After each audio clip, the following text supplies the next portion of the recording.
on all the alleys and all the four growth points, and none of them are any smaller than to 18 feet. Yeah. So if I were to build a lot, I've talked about one two-story on a building. I don't know, we're building in fire departments here. Roundabouts, wireless lines. Yeah. So that's something that's very meaning and. I know, sorry, that's okay. But in inquiring about this, everyone's passed the buck. If you know anything about that, you're not gonna someone else. About they saw someone else. My tenant, wow, Kick us off. a lot of language.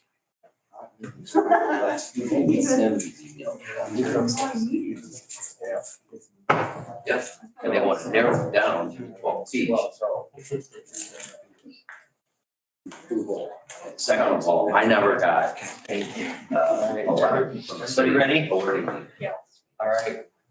Good. Good evening, everyone. Welcome to the meeting of the Grosse Pointe Park Planning Commission.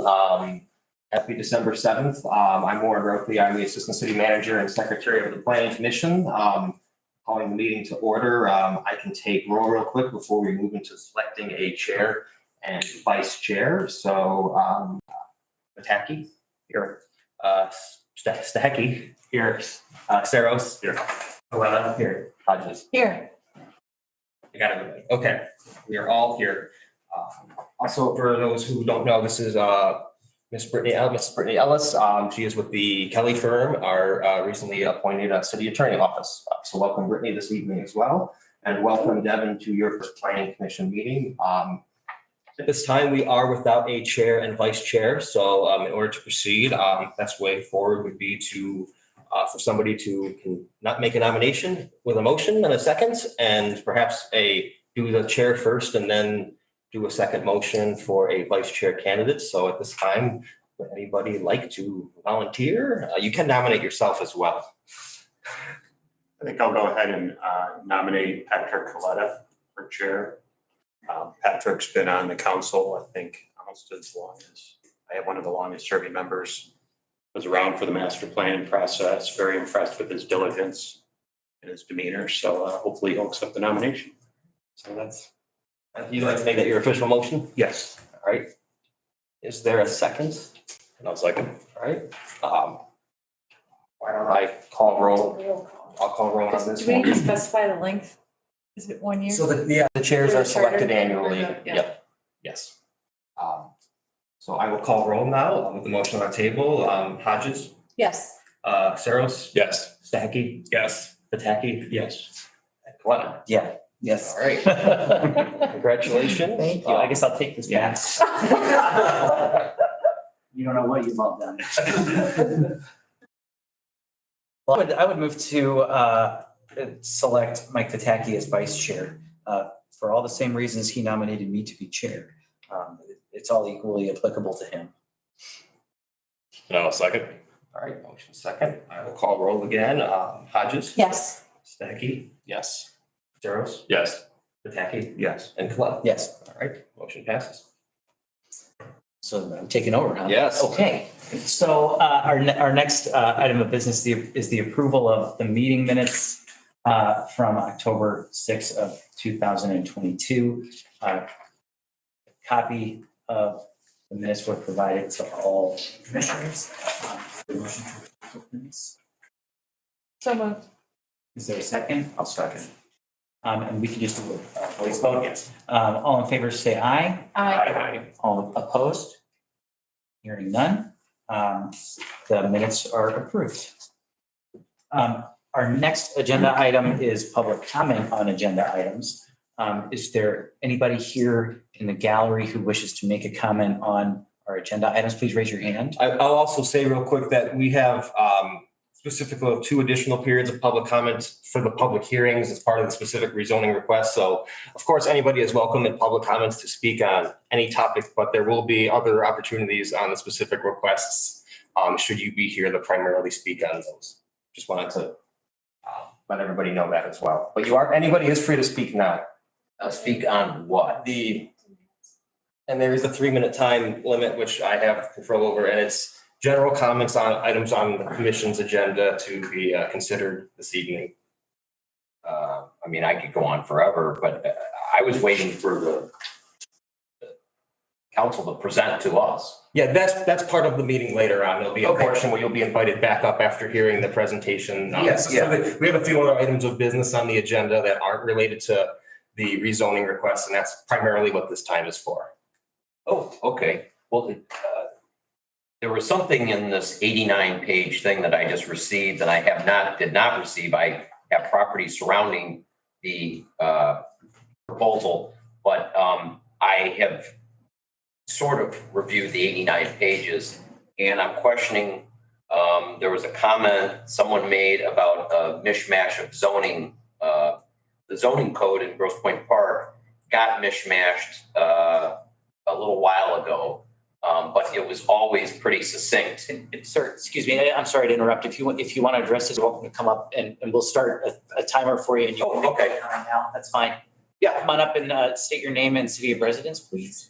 And we'll start the timer for you, Sure. okay? Okay. Wherever you're comfortable. Yes, I'm Just Peter if Dow. you need some cover, it's up to you. I own a building at 15001 through 15007 Kirchville. It's mostly affected by this. But I also own other property in the park as well. I live in the farms. I spent quite a bit of time, maybe 10 years living in the park. And I'm speaking tonight on, right now on the zoning. They were talking about rezoning or a new zoning ordinance or something. And I'm questioning why that has to be done. What is the city trying to do by tearing apart the zoning ordinance? In my corner there at Kirchville and Weyburn, they did a patchwork of zoning that no one could actually tell me about maybe 8 or 10 years ago. And they didn't do a proper hearing or anything. So I'm just asking them, the city council, why this revamp of the zoning code? And there was a comment in that packet stating that it was a mishmash, and it had always been a mishmash, and I disagree with that statement. I've been doing business with the city for over 30 years, so I'm very familiar with the zoning code. And the other comment I made is, I want to make is I did not get notice for this hearing tonight, and I own a property you could spit over to where they're talking about building, and no one sent me a notice for this. My tenant actually brought it to my attention.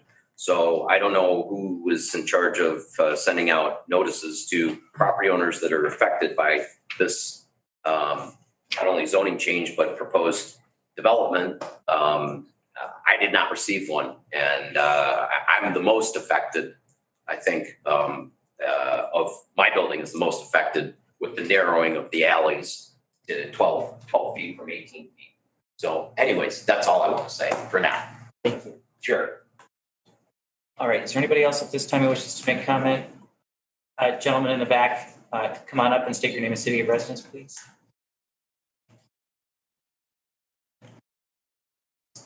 Hello, my name is Greg Donnelly.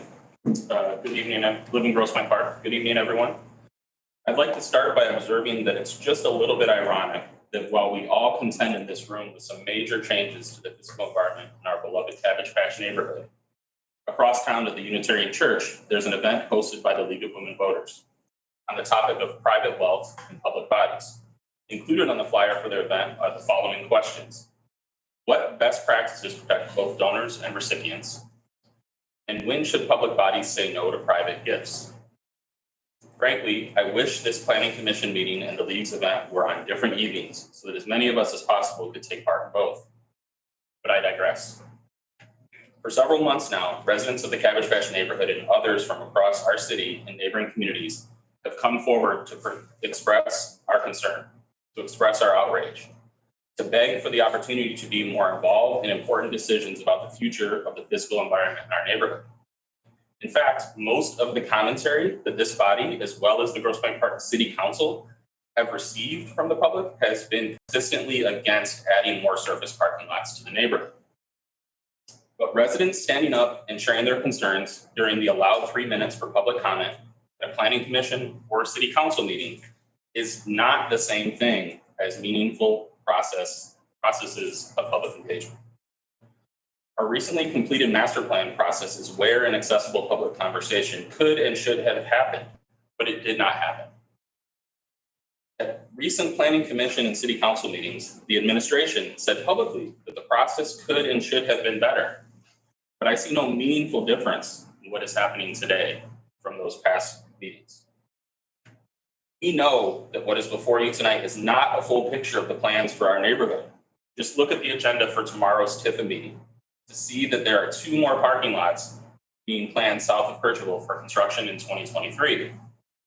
Why are our elected and appointed leaders not ensuring that we residents have an opportunity to help shape what happens in our neighborhood? Through your votes on this proposed rezoning in front of you and how you advise the city council, you can set the stage for a public process that lifts the voices of residents. Please give us an opportunity to be included in making these important decisions. Thank you. Thank you. And there was another individual in the back. Come on up, ma'am.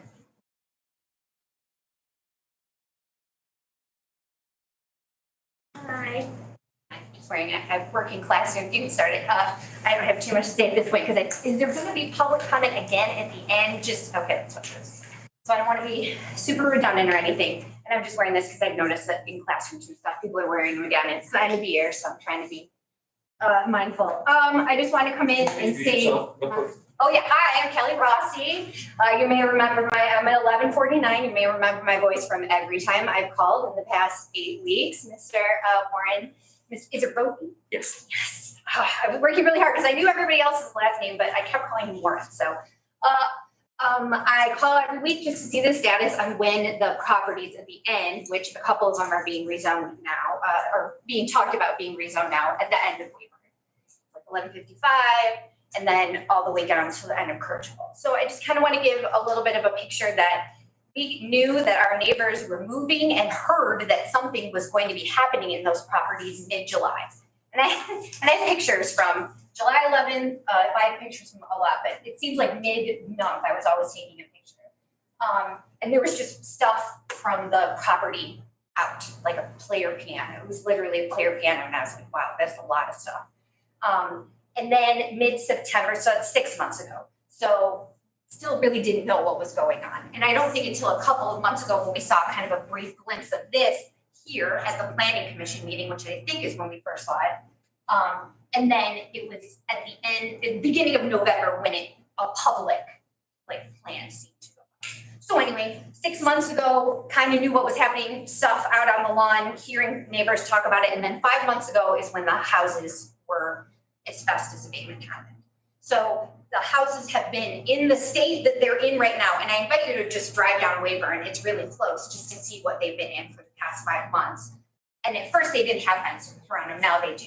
But 4 months, mid-October is when all of the siding really started to come down and now styrofoam is coming down.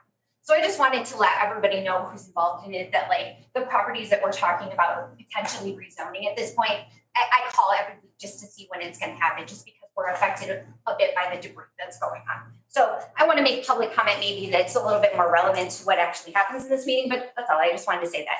I have pictures I'll send because I know this isn't really a time for empirical data or questions, but that's all. I just wanted to let you know. Thanks. Thank you. All right, anybody else for public comment on agenda items at this point? Raise your hand, please. Seeing none. All right, so that brings us to unfinished business. The first item of unfinished business regards the amended bylaws. Warren, if you would give us just a quick intro. Yes, before you this evening are proposed amendments to the planning commission bylaws. Some of these amendments were first identified and proposed at the August meeting of the planning commission. And that was to deal with the fact that after these bylaws were adopted, the city council passed an ordinance that changed the membership composition of the planning commission. The bylaws were never amended to reflect that ordinance change. And then there was a few other sections in here that while going through the bylaws that I thought changes were warranted. One of those would be, we have a lot of old dates in there saying that the first terms will expire September of 18, 19, 20. I figured let's take all that out because that's in the past and just say, state that all terms expire in September, which is how all these appointments have been set up. We also thought that it would be good to, there were some concerns last time over the bylaws reference that we have another document called Rules for Meetings. Specifically those adopted by the city council for the DDA and the TIFA. The city attorney's office and I reviewed that document. It was rather procedural and duplicative of what we're required by the Open Meetings Act to do generally. So that's a language change that basically says that our meeting shall be conducted in accordance with Robert's Rules of Order as well as the Michigan Open Meetings Act. And then we also have a new proposed section that deals with conflicts of interest among members as recommended by the city attorney. So that's kind of the overview. I'd be happy to answer additional questions. Probably should get a motion on the table. And if there are concerns about the language as presented, that would be a good time to ask questions about those. Thank you. I suppose at this time, I'll make a motion to approve the amended bylaws. Is there a second? I'll second. Is there any discussion? The only discussion that when reviewing, I think it's important that we beef up the potential conflict language, really spelling out when is a potential self-interest conflict, when does that arise? So I think clearly spelling out that language is the one area that I think we can improve on what's being proposed. And that's a good point. And I think our city attorney has some suggestions on how we could tighten that up a little bit. So something that we can do to tighten that up is to actually define what a business or financial interest is. My recommendation would be if the individual board member is receiving a financial benefit or detriment, that would fall within that definition. Based on whatever is being proposed Based to. upon the decision that the board is being, or commission is being asked to vote on that matter. Okay.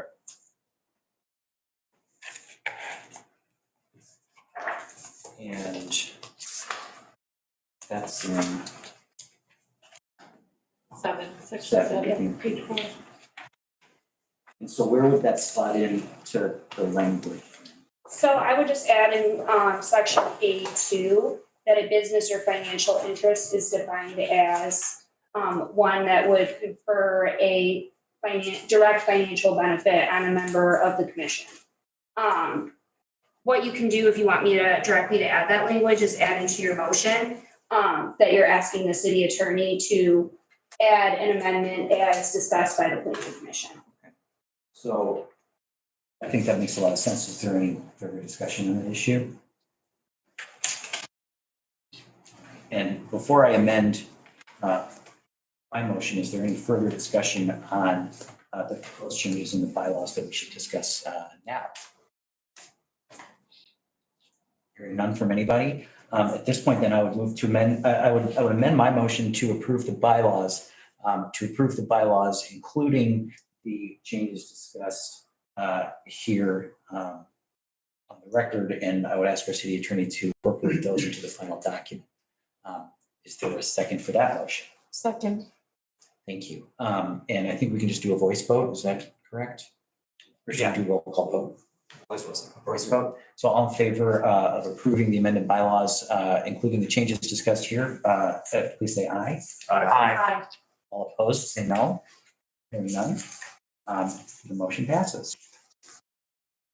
I would like to real quick, would let the record show that Commissioner Evans is not here this evening. Thank you. All right, so our next item of unfinished business is some discussion on the city-owned property subcommittee. Again, Warren, I'll ask you to give us an introduction here. Absolutely. So at the August meeting of the Planning Commission, a subcommittee of the Planning Commission was created that would look at the various properties that are owned by the city of Grosse Pointe Park and figure out what potentially the best use for those properties are, if they belong in our portfolio or if they have a higher and better use. At the time, the commission was Mr. Evans, Mrs. Samper, and then Ms. Vice Chair Chesterton. Yes, Chesterton, with the new planning commission membership only, Evans remains. So I would like to reconvene this committee, put new members on, and then get a meeting scheduled in the near future to begin discussing what these properties are, what their uses could be. And this action is actually in our master plan as a high priority for the community, is to undertake this type of work. So I always like to point out when we're doing things that, are aligning with our master plan as high priorities, this is one of those things. So I think it's a worthy endeavor. And at this point, really, before we meet as a committee, we need to fill those two remaining spots on the committee. So if there's discussion amongst the members on if anybody's interested in that type of role, that would be an appropriate time to go through. Last time I looked, a single motion was done to create the committee and put all three people on it. So I think we could do something similar if there's consensus, or if we want to go one at a time with, recommending, kind of like how we selected the chair and vice chair. And would it still be a committee of three, or is a lesser number acceptable? Or, I would argue that's in the committee's discretion. okay, Obviously, more than four would be a quorum of the planning commission, so three would be the maximum number. well, with that explanation, is there anybody who is interested and willing to serve on the city-owned property subcommittee? I guess I'll throw my hat in the ring. Okay, anybody else? I would be interested. Okay, well, that would make three if Commissioner Stahiki and Vitaki are approved. So I suppose if there's any other fervent interest, we can have further discussion on it. Maybe a question from the audience on Is that acceptable?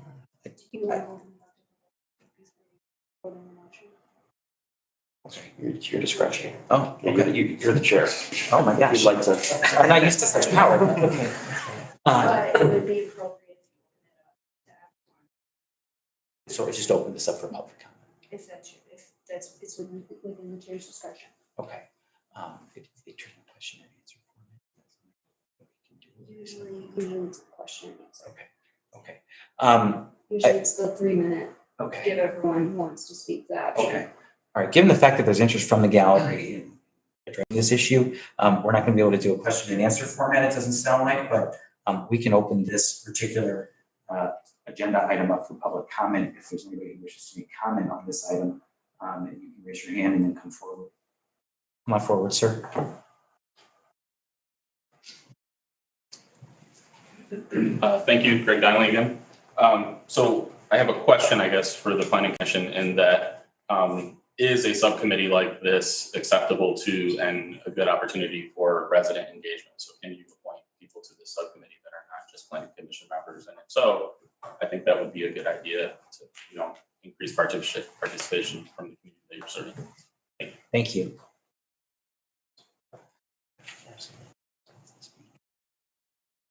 Is there anybody else that wishes to make comment on this particular agenda item? Seeing no hands, going once, twice, okay. Is there any further discussion from any commissioners regarding this particular agenda item before we move forward? Seeing none. I suppose in terms of, I'll just make a brief comment on the gentleman who made public comments suggestion. I think that, and I was reviewing some of the master plan before our meeting, and that's something also that's contemplated in the master plan, and it's referenced in, I believe, in the McKenna report that's going to be introduced a little bit more later tonight. So it's certainly something I think worth exploring. I don't think now is the appropriate forum, and I don't think now is the time to create a committee that has citizen involvement. But it's certainly something that I think we should take under advisement and discuss in the future. So thank you for the comment. So at this time, I will move to appoint Commissioners Stahiki and Vitaki to the City-Owned Property Subcommittee. If there's a second. Thank you, Mayor Hodges. And we'll do voice vote again. All in favor of the motion, please say aye. Aye. And any opposed? Hearing none, the motion passes.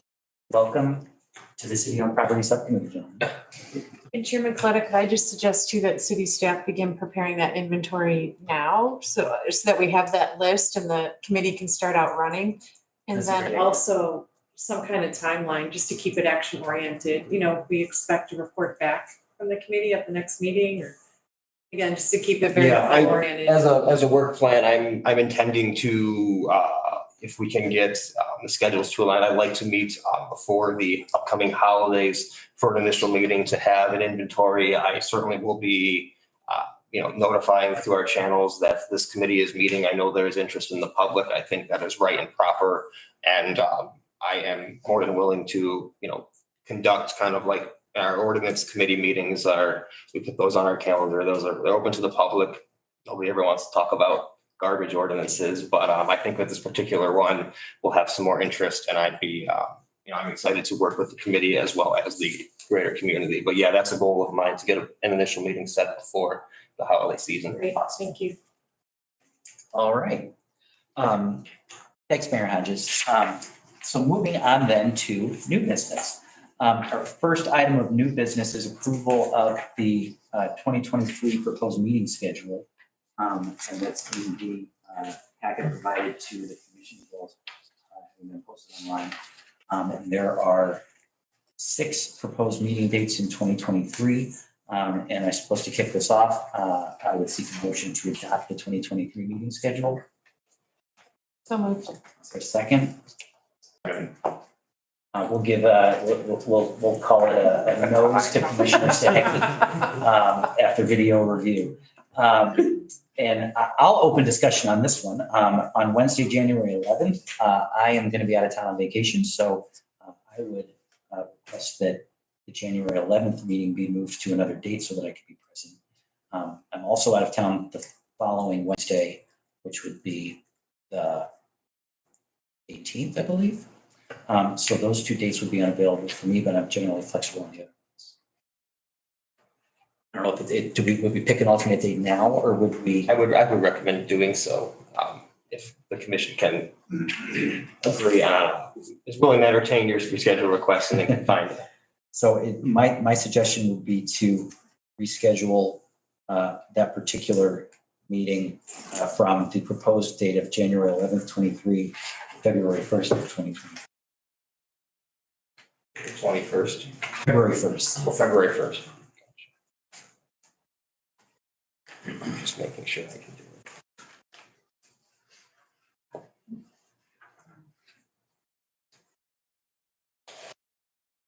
And I'll be out of town for March 8th. I don't know, I'm not suggesting that that we change the schedule, but just so you know, that I would not be present for that meeting. I don't have a conflict on February 1st. All right. All right, wonderful. Thanks, everybody. Is there, Mayor Hodges, do you want us to throw alternative dates for the March 8th meeting, or are you comfortable with us proceeding? I'm comfortable with your proceeding, as long as you are, Assistant City Manager. Yes, Marcy. and I anticipate with our hopefully upcoming zoning ordinance rewrite, they likely will be a special meeting thrown in, or other changes to this going forward. So again, I think just getting something on paper now so we can start to plan our schedules out would be fitting and proper. But obviously, everything is subject to amendment. Great. And just as a question, can these, are these going to be written in stone after tonight once we approve them, or are they subject to rescheduling for good cause or something? You can make amendments to your schedule if a majority vote for at a later date. Okay, all right, But there are notice requirements which we need to meet, so you need to do it. okay. in certain amount of days. Okay, very good. Well, is there any further discussion on the proposed meeting dates for 2023?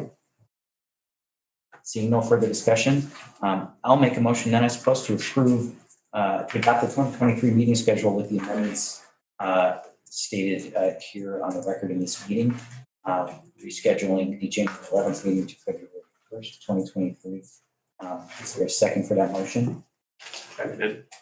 All right, thank you, Commissioner Stackey. And by voice vote, all in favor of adopting the schedule? Aye. Any opposed? All right, hearing none, the motion passes. So now, we will move to, our next agenda item of new business, which is, I will guess the reason why we have, some visitors with us in the gallery tonight, which is public hearing on the conditional rezoning application for, 1211 waiver, 1215 waiver, and 1217 waiver. Just procedurally, we begin the public hearing with, A presentation from the applicant. Thank you, yes. Followed by a review of the city planning Okay. consultants. And then we move into the public comment portion of the public hearing. all right, very good. Thank you, Warren. So, Mr. Steins, on behalf of the applicants. We need a motion to open the public hearing officially. And Oh, thank we may you. have something else too as well. Thank you. I'll make that motion. Second. Okay, all in favor? Aye. Any opposed? Okay. And now, There's some discussion on the motion. Yeah, right, just the motion regarding my recusal. we do need to address that. I Thank think you. that should be addressed prior to. Yes, and Presentation. thanks to the city attorney for stopping me. Commissioner Stahecki. Yes, so stemming from the discussions at the last meeting of the planning commission, I've personally been involved in discussions with the party bringing forth these rezoning requests that based on what is in the bylaws of the planning commission would constitute a conflict of interest. In order to make sure, right, that there is no erosion of faith in this body, I'd like to nominate myself to be recused from voting on these rezoning requests for benefit of both the public as well as the party bringing forward the request today. Thank you.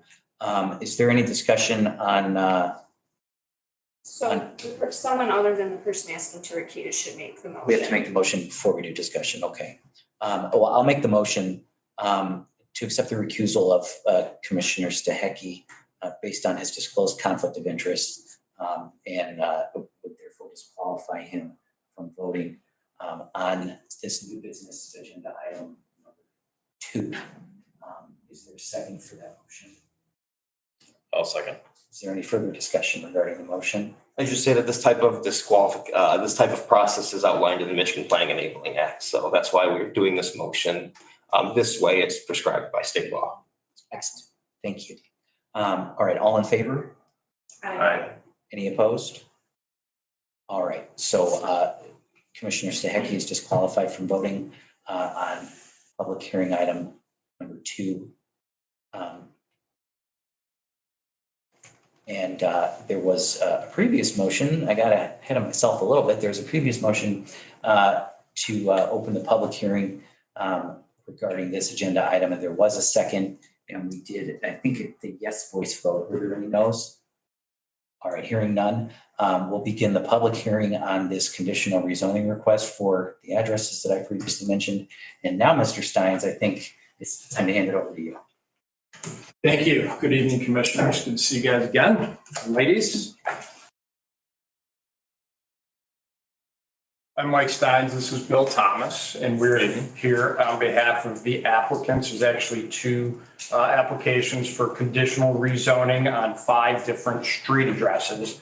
I'm going to try, I think the best way for me to present to you guys is to talk about this as a whole. I know this is sort of bifurcated into 2 different public hearings, 2 different motions. If you have questions, once I present later down the road, happy to address those, but it's really hard to talk about this as sort of separate projects. It's really a large project. So the addresses that we're talking about are 1211, 1215, 1217, 1155, 1159, 1161, and 1167 all Waverly Street. What we're asking for is a conditional rezoning from RD to P1. The conditions being based on certain activity that needs to occur within timeframes involving the city of Detroit. Approvals that we need for this cross-border project that I'm going to talk to you about this evening. The first deadline or condition will be, I believe it's December 1st of 2023, whereby we would need to have all applications and approvals in place that we would need from the city of Detroit to proceed with this project. Second condition being breaking ground by December of 2024. So what that means for this body, I think, is that it's pegging it to the city of Detroit and their sort of willingness and desire to do this project, which I'll talk about. We've had discussions with them and I'll talk about a little bit later. That reduces the risk for this body and the city council, so that if this project does not get done the way that we are proposing to do this, is that it would revert back, if those two get, either one of those conditions are not met, reverts back to residential. So that's where we're at today. We are asking for the rezoning because it is part of a larger, as I said, cross-border project. What we are talking about essentially, and I'm sorry if you can't really see this, and Bill can help me sort of point this out, are these lots right here. And as you can see, as part of a larger project, they are parking lots. Right here, what you're seeing is essentially the border of the city of Grosse Pointe Park and the city of Detroit. It actually jets over a little bit. This is an older rendering. However, let me just tell you a little bit about what's going on. And I think most of you have probably seen this, but this is labeled future daycare with the residential above. That is approximately 24,000, 25,000 square feet. Right, 8,400 square feet on the lower level, slated to be a daycare center, which is awesome, if you ask me. A 3,000 square foot playground next door, along with residential units above, 12 in total, 4 2 bedrooms and 8 1 bedrooms. And so when we talk about a project like this, it's hard to not talk about parking and the needs for parking that come along with this. Daycare is sort of unique in and of itself. The party that we're talking to is expecting, a total sort of clientele of children, somewhere between 80 and 100. So there's going to be some drop-offs and pickups going on. There's going to be folks who want to stay and be with their children. There's going to be employee needs, et cetera. Plus, there's City of Detroit requirements and City of Grosse Pointe Park requirements for this type of use, and they are relatively significant. What we're talking about, and this was mentioned in the McKenna report, 44 spaces minimum for this use, and 18 for the residential units above. So it's difficult to go along and try and do a project of this nature, and this is just one building as part of the project, which we'll talk about, without discussing the parking. The 37 spaces that you see north of Kercheval, that we're proposing and that we need as part of this rezoning doesn't even cover the requirements for this building alone. Now, this is future infill, and it's going to be consistent with the master plan somewhere down the line that is mixed use, 3 stories tall. But this one is also future infill. Right now, this is a gravel parking lot next to Zanshin Karate, which is kind of like the daycare. It has lots of cars coming in and out, parents dropping kids off. A lot of parents, my daughter goes to this karate studio. They stay and watch. There's a whole bench and it's very, very cool. Right now, that parking lot, which will be future infill, look like this building that was just up, somewhere in the neighborhood of 25 to 30,000 square feet. That's about 20 cars, 25 cars when Zanshin is sort of in full swing. Those are going to go away. So right now what we're talking about is 37 spaces with this rezoning that doesn't cover this alone, the daycare.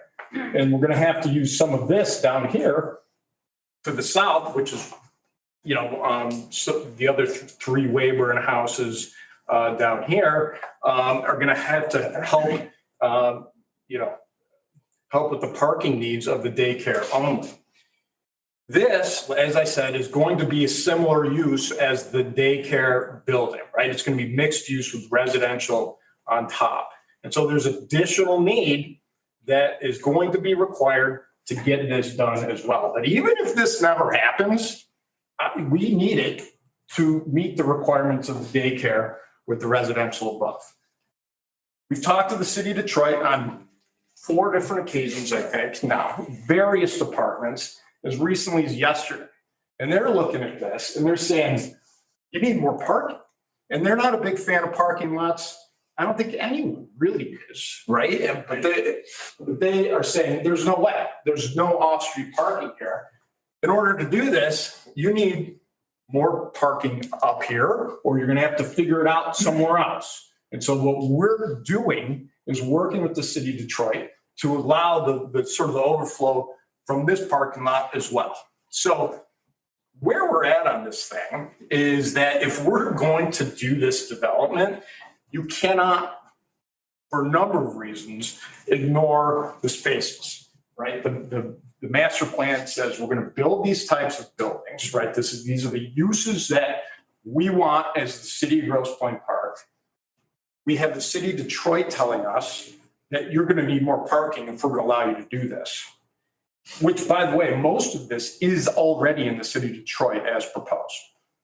And you have Grosse Pointe Park and McKenna report saying, hey, listen, you're going to need, if this development is to occur in accordance with the master plan, you're going to need more off-street parking. So we're not here sort of willy-nilly to ask for rezonings for residential parking. What we want to do is to build and develop, as I think we all want through the master plan and have decided as a community. So with that, I'll open it up to questions. We can talk a little bit more about the project itself, or I suppose anything else you want.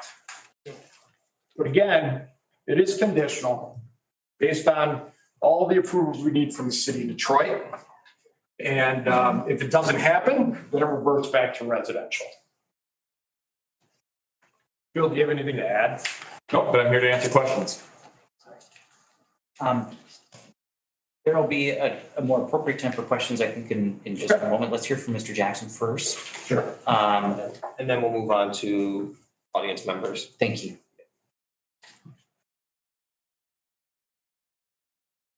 Okay, thank you.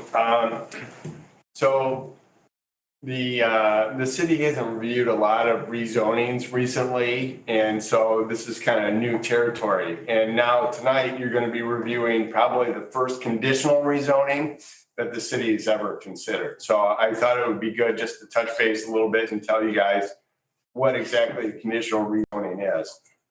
Conditional rezoning is something that the state has relatively recently allowed communities to consider in the Zoning Enabling Act. And it's different than some of the other discretionary procedures you may have been through, like a planned unit development or something like that, where there's negotiations back and forth. A conditional rezoning is where an applicant can request a rezoning and voluntarily attach conditions to that request. So it's a one-way conversation. The city can't impose conditions on the requested rezoning. They can merely consider the conditions that have been voluntarily offered. They can say they have issues with the rezoning and allow the applicant to say, if I attach this additional condition, would you be happy with it? So they can add additional conditions to address your concerns, but you can't add on your own conditions. So I wanted to make that clear that it's sort of a one-way deal. And as the applicant mentioned, there is the opportunity to put in a reversion clause, which they are offering.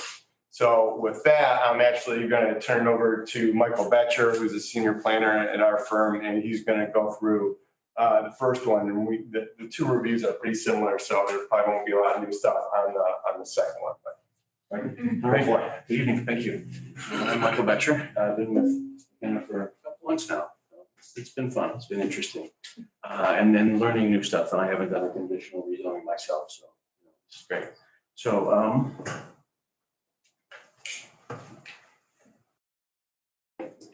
and Warren went through all the trouble to put this PowerPoint up here, so we thought we'd use it. So maiden voyage, another first. yes, indeed. So here are existing conditions. The site that we're talking about right now is outlined in red. And right through the middle is approximately the city limits, Grosse Pointe Park on the east, of course, Detroit on the west. The property is undeveloped land, is vacant land on the Grosse Pointe Park side. There's one remaining residential building on the Detroit side on land that used to be residential and is zoned to family residential and of course, mixed residential RD on the Grosse Pointe Park side. A little closer up view of the Grosse Pointe Park portion. So this is a portion of the zoning map with the Kirchhoff frontage in blue there, and then the orange is the residential with the site outlined there in yellow. We talked about the proposed conditions. There are actually three major ones securing the approvals of Detroit. One also was built substantially similar to the proposed plans. You saw an image of one of the buildings to be developed. They're promising to build something that looks pretty much like that in terms of scale and use and things, and start construction by the end of 2024. These can be extended by the city, these conditions.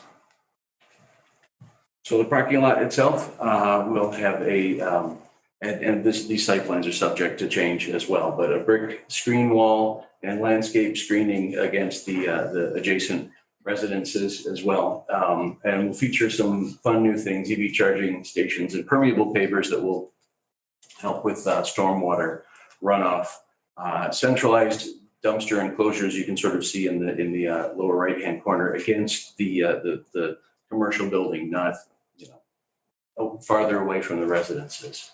Parking pay stations, and then the brick paved alley right up against the building for pedestrian access to the rear of those buildings. Where are the streets on here? I'm a little confused. Thank you. So, okay. Sorry, it's gonna be a little strange. This is Kirchhoff, here's Weyburn, and here's Alter. Okay. So Alter, Weyburn, and Kirchhoff here. So is this the roundabout? Yes. Okay. And so just real quickly, so these are sort of the key elements of the site plan that we would expect to be in any future plans submitted for development.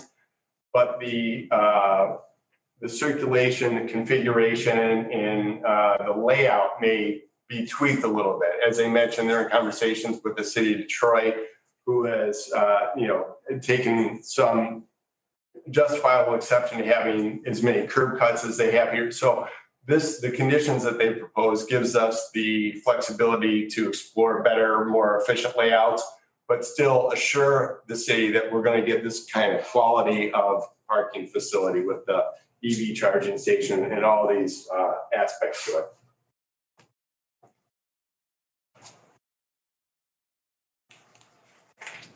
Can public ask questions right now? I don't think that's appropriate at this point in time. There'll be a comment period. So this is a little clip of the map from the master plan with the Kirchhoff commercial district sort of crosshatched in sort of purple and pink with the residential surrounding them. And a few comments from the master plan talking about some of the priorities. That Kirchhoff is considered downtown and the core business district of Grosse Pointe. Calling for mixed-use buildings up to 3 stories, 35 to 40 feet in height. And allowing that parking should be allowed for, farther distances than right adjacent to the buildings. That in a pedestrian district like this, people should anticipate walking 300 to 600 feet from parking to their destination. Now, looking at parking analysis, for the proposed future building there at the northeast corner of Kirchhoff and Alter, the numbers on the left are number of parking spots required in the zoning ordinance as it is. On the right are numbers from ITE, the Institute of Transportation Engineers, which are a little bit looser and, more generous perhaps. But still, what's being proposed falls short of that for each of the uses. And then same numbers, but again, the rendering of the proposed building. Now, in considering rezoning standards and how they sort of fit with the city, consistency with the master plan, rezoning may not match the future land use map, but the city's current parking standards would require significantly more parking to accommodate the level of development envisioned in the master plan. So you're going to need more parking. And so we find these standards have been met. Compatibility with physical features. The proposed parking lot will have open areas along Weyburn Street frontages along the adjacent property line, and will utilize, again, the permeable pavers to reduce stormwater impacts on the proposed parking area. So we found that standard is met. Compatibility with surrounding uses. The parking is going to be required for those commercial uses, and having that as a buffer between the commercial frontage and the residences is a good planning practice, and can help sort of buffer residences from the commercial uses, whether it's noise from a bar or odors from dumpsters or something like that. Having that little bit of distance can be a good thing. Capacity of utilities and infrastructure. The city has resources to manage the proposed parking lot. And with the permeable pavers and other innovative stormwater protection measures, it'll reduce, demand on city infrastructure. So we find those, that standard's been met as well. Capacity of the road system. You have a robust network of streets and alleys that can carry the traffic around the area, and having additional dedicated parking lots will keep people from roaming the streets back and forth to find street parking. So we find that standard's been met. Apparent demand for the proposed use. In the event that available space for commercial uses in existing buildings is fully utilized, there's already a deficit of over 380 spaces. With the continued success of the Kercheval Business District, there's going to be increased demand for parking as well, and particularly as the city builds out according to what the master plan calls for in this district. That there's more intensive land use, it's going to need more parking. So we find that standard's been met. Boundaries of the proposed district. The site is just large enough to accommodate double loaded rows of parking, the service alley, and sufficient screening, and fits with the larger urban character of the neighborhood. And will not create an isolated incompatible zone, being located between the B zoned business district and RD mixed residential district. It provides a logical transition between those uses. So we find that standard's been met. And so we recommend the conditional rezoning of the site from RD to D1. Thanks. Thank you. All right, so at this point in time, we will open it up to public comment. We're going to limit it at this point to the properties north of Kercheval, 1211 Weyburn, 1215 Weyburn, and 1217 Weyburn. So is there any public comment on those items? There's sir in the back. Mr. Donnelly, come on up. And there will be another opportunity for comments at the second project area as well. I just want to make that clear. There'll be another time to speak besides this one. So I have two questions. The first question, if you could maybe flip back to the site plan.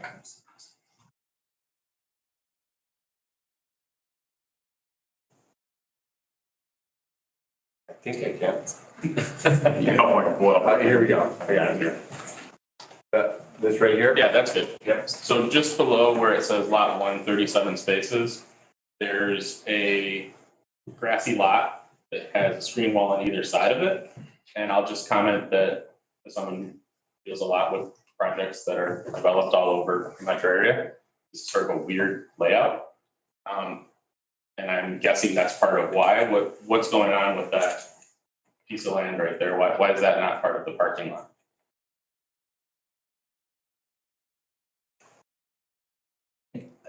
I'm sorry, We'll ask that question to the applicant, so if I know, I think you have another one at least, let's take them down and then, I'm taking notes. yeah, so we'll let them address that, if you'd like to continue. Okay, so my second question is, I heard a moment ago that the city's consultant said that there's a deficit of 380 parking spaces already in the district. Let me clarify that. So if you apply I'm sorry, take it down, I'll address it later. Okay, so I'll comment that surprises me and that I would hope to see, and I would imagine that with such a huge investment of resources here, such as all of these parking lots that are being proposed, that we would have a really good handle on what that actually means and where we are counting parking places from. So the standard of being able to go more than 300 to 600 feet is important here. And I would hope that we're including all of the parking that exists along Kercheval in a variety of places already, all the way down to the schools. It's not too far to walk from the parking lots at the schools, and I'm sure that the schools would be willing for those to be used during off hours from school things as well. And I'm interested in hearing how the holistic understanding of the parking available in the district, especially since we also have other things going on, like, the K-line trolley, that, it's not so simple as just saying, we have a deficit of 380, and that sounds like something that would scare everybody and go, oh, we need a lot more parking, but I don't think we actually do. Thank you. It's a parking management problem is what I'd say, not a parking quantity problem. Thank you. All right, anybody else for public comment regarding these three parcels? Sure. No, go ahead. You might answer my question. Your hand shot up. You did good. Come on up. And please state your name and city. of My residence. name's Christina Cicchini. I live at 1222 Wayburn. So I didn't receive notice of this meeting as stated online where I have it on Facebook where I happened to find that this was happening tonight.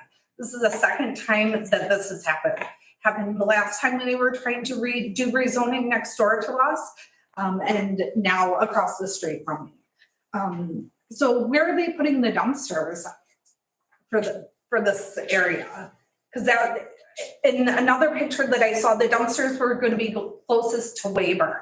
So I'm going to be living right across the street from dumpsters. So this is another issue. The smell, like, let's be realistic about this. Like, that's not a good plan and a good place for any dumpsters. Hopefully that's not where they're planning on putting it, but well, I guess we'll see.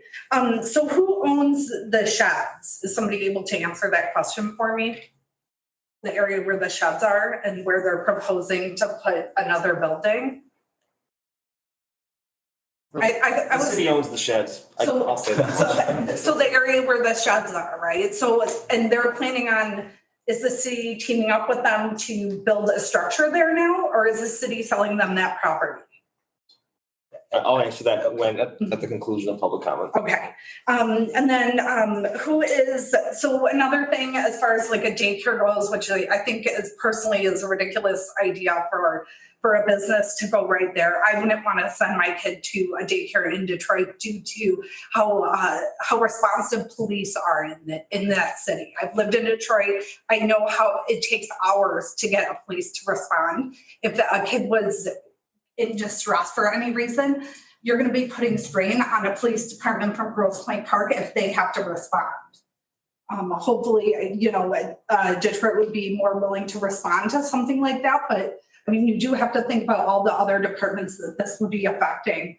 I would also make a suggestion that that you do a residential Q&A, hopefully inviting everybody in the community to join, where we don't have time to, a limited amount of time to ask questions. Thank you. Okay, sir. You'll be next, ma'am. Oh, yeah, that's, I was trying to make it into a thread. Couple of things. You're talking about removing parking lots the one between Gabriel Flowers and the Zealous Route is, you're talking about future development. So that's a city-owned lot as well as the lot behind the hot yoga. You're talking about also taking that away. So you're removing parking, but then adding additional parking. But if there's a deficit of parking, I'm for this development. I'm just saying we've got to sort this all out. The city can't just turn the lots over. We went through this in Grosse Pointe City with the hotel development. And they thought that they could just turn the taxpayers' property over to the developer and give it to them to develop. So this infill was on one of these where the two parking lots that are presently there, they're for future development. So we're removing parking to develop, to then have a bigger deficit. I like the fact that we're building new parking lots, and I'm for that. But I own property in the area, and I think I disagree on the daycare. There's a big need for it. But it's, what is the city doing giving up parking for future development? And then who owns the parking that's being created now? If the city is plowing, paving, maintaining, striping of private property of someone else, I'm questioning all of that. And then we've got the whole development of part in the city of Detroit and part in Grosse Pointe. But I'm here because this is affecting my property, the way you've designed it to narrow the alley and make the alley one way. Fire purposes, you put a roundabout in Kercheval. Weyburn is one way, is blocked off on both Jefferson and on Mac. So if my building catches fire, how is the fire department going to fight my building if they can't get into the alley because it's been narrowed from 12 feet, 18 feet down to 12 feet? And there's all this mishmash here. I'm very concerned about that. But as far as the development goes, I'm for it. I just want to make sure that we get it right. That's all. That's all I have to say. Thank you, sir. Oh, what's your name again? sir? Peter Dow, D-O-W. Thank you, sir. Mr. Chair, I would like to real quick, I think it'd be appropriate, the parking lots next to, I think was it used to be Flowers. Flowers back You know what I'm talking about? That is not, it is operated as a public parking lot, but it is not owned by the city of Grosse Pointe Park. The one lots that you referenced. The future infill. Then when did that change hands? Because it was a city lot. I mean, I've been a taxpayer in the city of Grosse Pointe Park for over 30 years. I bought parking stickers to be able to park in any city lot for free. If you've traded that lot, or sold that lot, I'd like to know about it because that was always city owned, as well as the lot behind the hot yoga. So I'd like to know when that was sold, and if it was sold, how much and who was it sold to? Because that was always a public lot, and there were always meters in that. I think what you're talking about was the lot at Mueller's Market, which is now the bakery, and there was a sort of a. That's the same lot. No, I'm talking about between Gabriel Flowers and the Zealous Route. Gotcha. I appreciate the comments and the concerns, sir, but sorry, questions about those lots are sort of outside the scope of the purpose of this. That's what we're discussing tonight. They talked about infill. It's specifically regarding the lot next to Flowers by Gabrielle and the lot next to the bakery. Those aren't the subject of the applications for this meeting and for this particular comment period is for the agenda items only, which is on these applications. So Then why were we discussing infill? Why is that all part of this? I'm a little confused here because you're talking about. These zoning requests are completely separate and distinct from any other requests that were made on prior applications. So those lots that you've mentioned in your comments are not the subject of this meeting. I understand that, but this was brought into the meeting. Those lots were brought into the meeting in the McKenna discussion, as well as the Stein discussion. Okay. As future infill. So this all has to do with parking, development. It's all in the same realm, as far as I'm concerned. All right. Thank you, sir. Sure. Thank you very much. Ma'am in the back?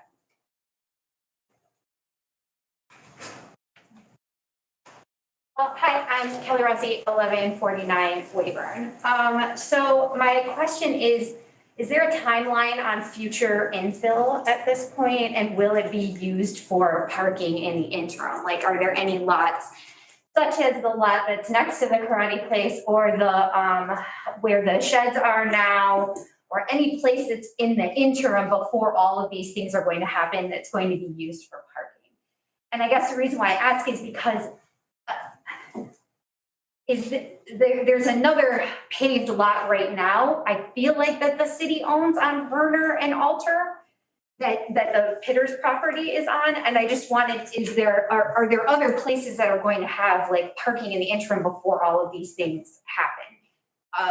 And the reason I ask is just because it's, what is going to compel people to be able to like continue these projects, like to make sure that, you know, the houses come down and like all of the other things actually happen? Because right now, there's just like lots or gravel lots or places where people can park. And I'm just trying to think of like in the future, if these, I'm also not against development in any way. Like, I'm really excited about people that can use all of these services, and that you're thinking about their convenience. Because even like using Pitters, it looks like, you know, that would be a walk, or maybe you could make that space more walkable so that you could utilize already paved lots, is what I'm saying, is that there's quite a few there, and some of them are built for future infill. And I'm just wondering like how long that's going to be, like what that amount of time looks like. Thanks. Thank you. All right, any more public comment regarding these three? Yes, sir, come on up. And please state your name. Dennis T. I've lived in Grosse Pointe for about 64 years, you can tell, right? And I lived in Grosse Pointe Park for almost 50 years, and I've never seen such a mess. Honest to God, it is a mess.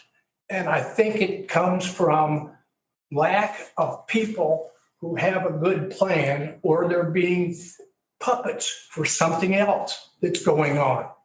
I think it's absurd that we talk about transparency, and Ms. Hodges talked about transparency in the Grosse Pointe News as if there was going to be complete transparency. The lack of information for this gentleman, for the other people that didn't receive notification on this meeting, I think is totally absurd. And you're responsible, not me, you're responsible.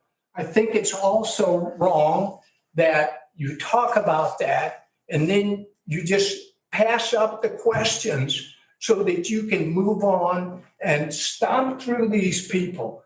In the October meeting that you had, you listened to 20 or 25 people that spoke, very educated, very knowledgeable. There were 2 or 3 city planners in that group, and you chose to ignore them completely and go ahead and vote on these parking lots. You're going to do the same thing here. I think you have your minds made up, and you are in fact going to ignore all of this wonderful input from these brilliant people and do something that's about halfway planned.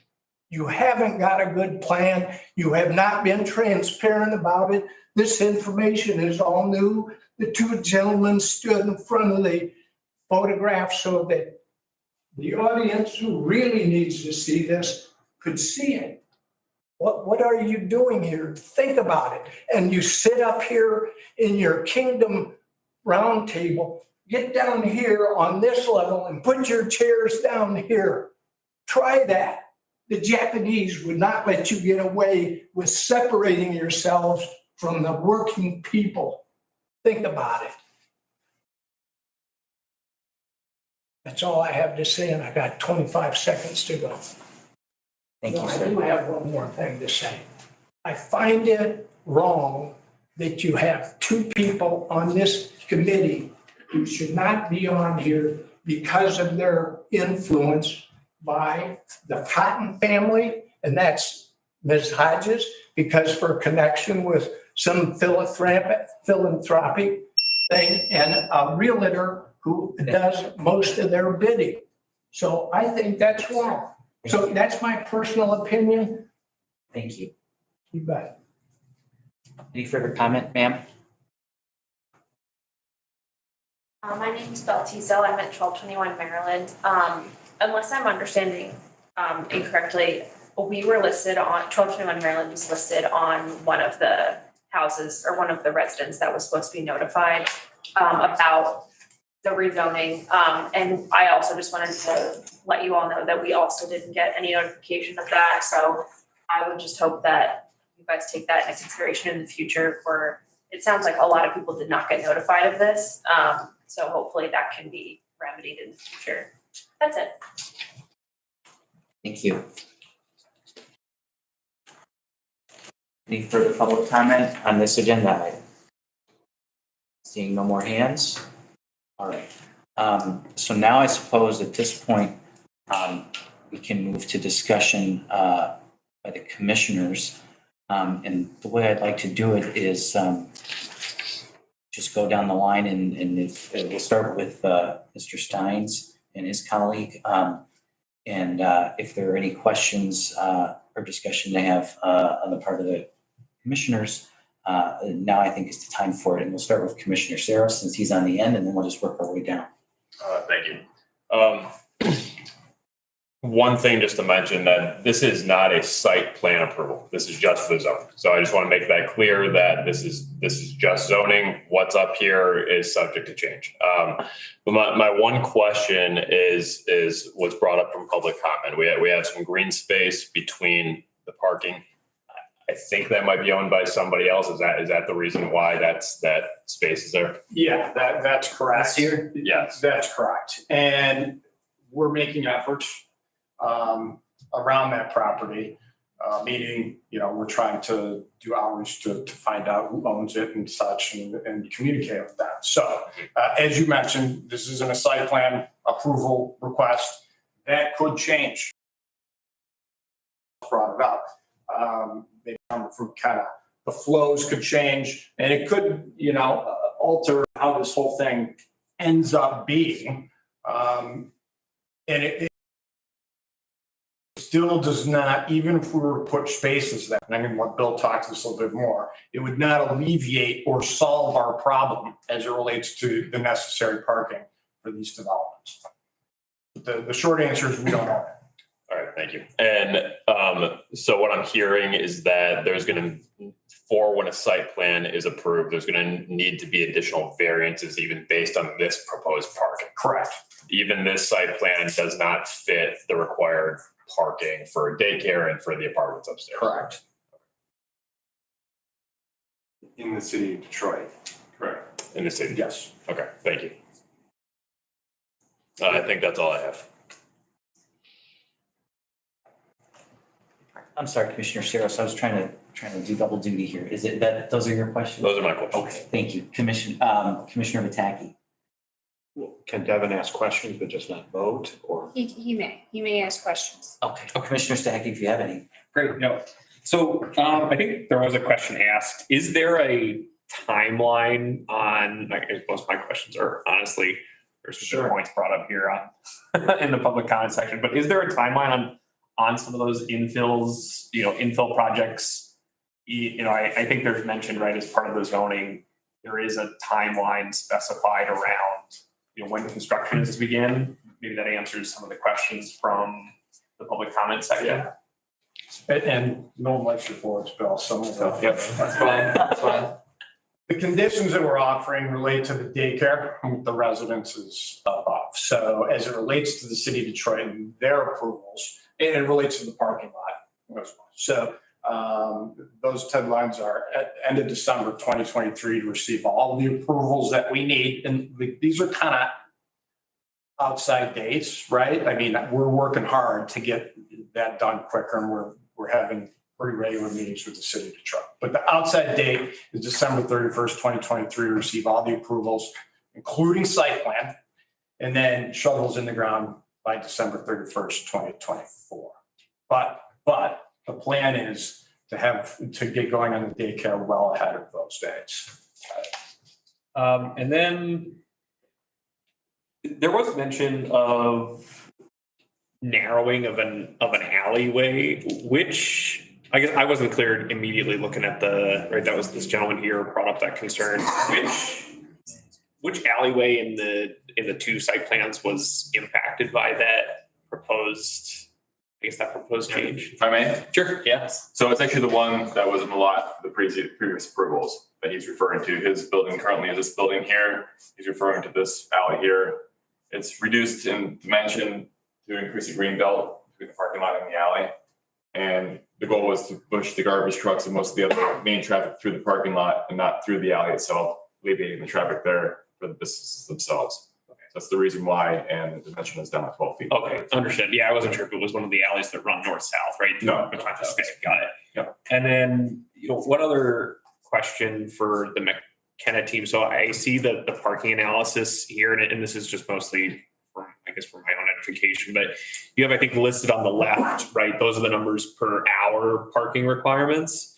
And then the numbers in parentheses, those are for some, there's a fancy acronym for it, right? Yeah, IT is an organization that goes out and does surveys, nationwide of different uses, different land uses, residential, commercial, to come up with empirical data on how many parking spaces are required from a statistical standpoint.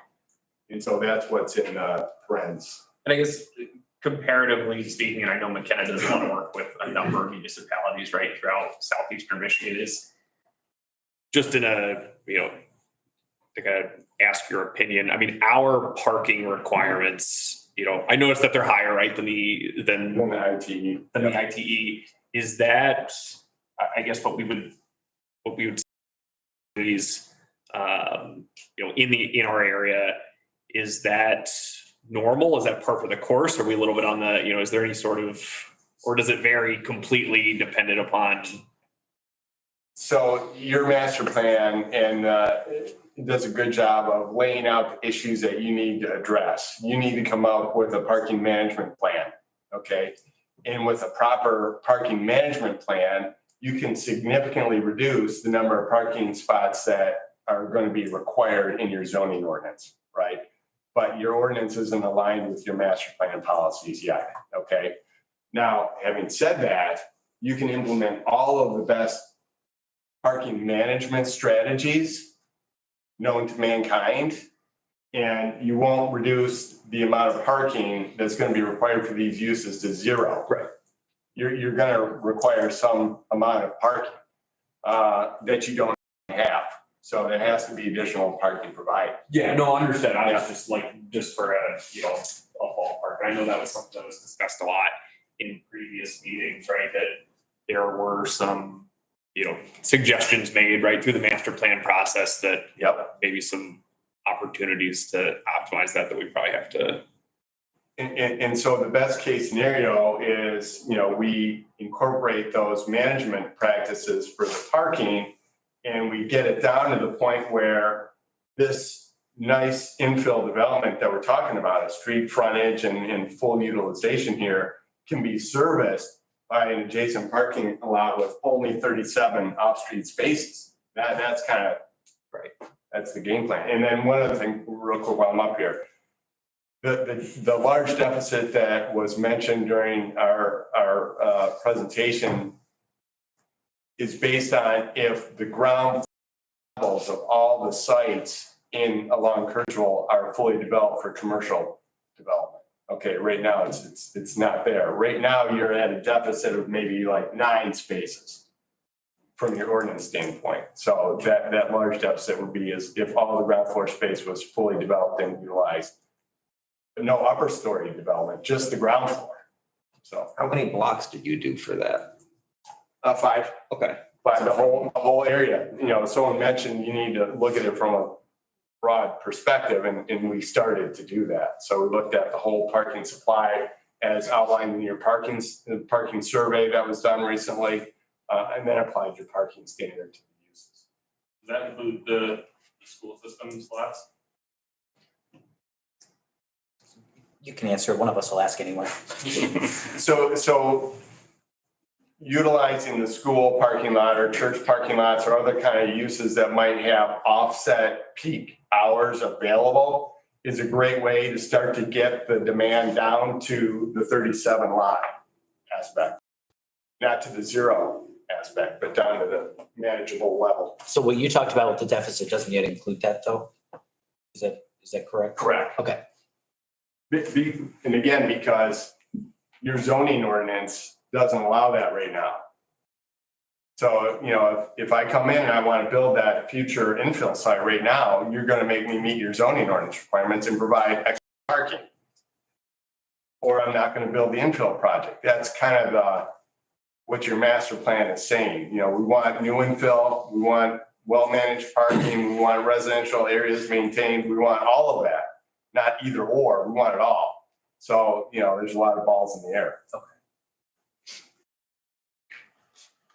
That's all for my questions. Thank you. Okay. Commissioner Pataki, moving to you. Okay, just a couple, because a lot of good questions have been raised already. So back to the green rectangle there, just below the lot 137 spaces. Is there a house physically there right now? No. All right, so it's green space. Yes. Okay, so you own everything in that sort of L. You know, that it looked from the tree line just above lot 1 down to the green rectangle. Don't own the green rectangle, and then you own sort of the L extending into Grosse Pointe Park. No. All right, so there are 2 other lots above the green belt, we'll call it, that we have lines on that are more solid than the green belt. For instance, one of them is owned by the land bank in Detroit. And so, you know, we're working with the city of Detroit, and we're more confident in being able to acquire that particular parcel as opposed to what's in the green, for instance. okay. So if you don't successfully get those parcels, that would, in your mind, put a stop to the project? Yeah, it would, but I'm very confident we can pick up those other parcels. Okay. And then the green one is going to be tough. Okay. And then, so the maintenance of the areas that you would own, you know, what was mentioned in the public comment, the striping, the maintenance, the snow removal and all that. What's in terms of expense, whose responsibility will that be? We're in discussions, early discussions with, as we have been with City of Grosse Pointe Park on other projects, but it would mostly be us, right, as the private developer. There may be instances such as with the parking meters where we would hand over, for instance, the parking revenue. But, you know, we would be responsible for EV charging. We would keep the revenue from EV charging, frankly. But landscaping, we would take care of all the landscaping. And, you know, there's been discussions back and forth. Well, where does it make sense where, for instance, street sweeping or snow plow happens? You know, and we haven't quite figured that out yet. If it's determined that the City of Grosse Pointe Park or the City of Detroit says, you guys, we're going to do it. And then I understand the conditions from the City of Detroit side, but is your intent to sort of build as if you're going to get the approvals before December 2023? Or are you waiting to start the construction of the lot until you get that? It would all be part of one project is the intent at this point. We're not going to build the lot if we don't have approval for instance, the daycare. Okay, all right, so you're going to wait. One part of the project. One phase of the project, I'll put it like that. Okay, so you're not going to be like putting permeable pavers or dumpsters in until you get that approval? Correct. Okay. Is that fair, Bill? That's very fair, correct. All right, I think that's all the questions I have for now. All right. I want to first start by saying I share some concerns about the fact that a couple of folks who have come here today have mentioned they didn't receive notice. And in case I can't talk to you afterwards, I'm going to figure out how that works and if there was a shortfall somewhere, if there's something we can do to streamline it, okay. So I wanted to address that first. So now onto my questions. In terms of the future infill, this parcel in the southeast section of the map there, is that something that you already own or is that? Yes. Okay, all right. And maybe I missed it in your response earlier when you were asked about that. The only timeline that we know about now, or that you can speak to now, it sounds like, is the timeline for the development of the daycare site and the parking lot. Is that fair to say? The intent, I can speak to the future infill south of, I'll call it south of Kirchhoff. The intent here would be late 23, early 24, hopefully, which means we would want to start on the daycare earlier than that. It is highly variable on working through some of the issues with the city of Detroit in terms of variances and things like that. Okay. But the hope would be late 23, early 24 on the infill to the south. I would sort of phrase that as phase 2. Okay. And the infill on the north side of Kirchhoff? Is that to be determined? Okay. Yeah.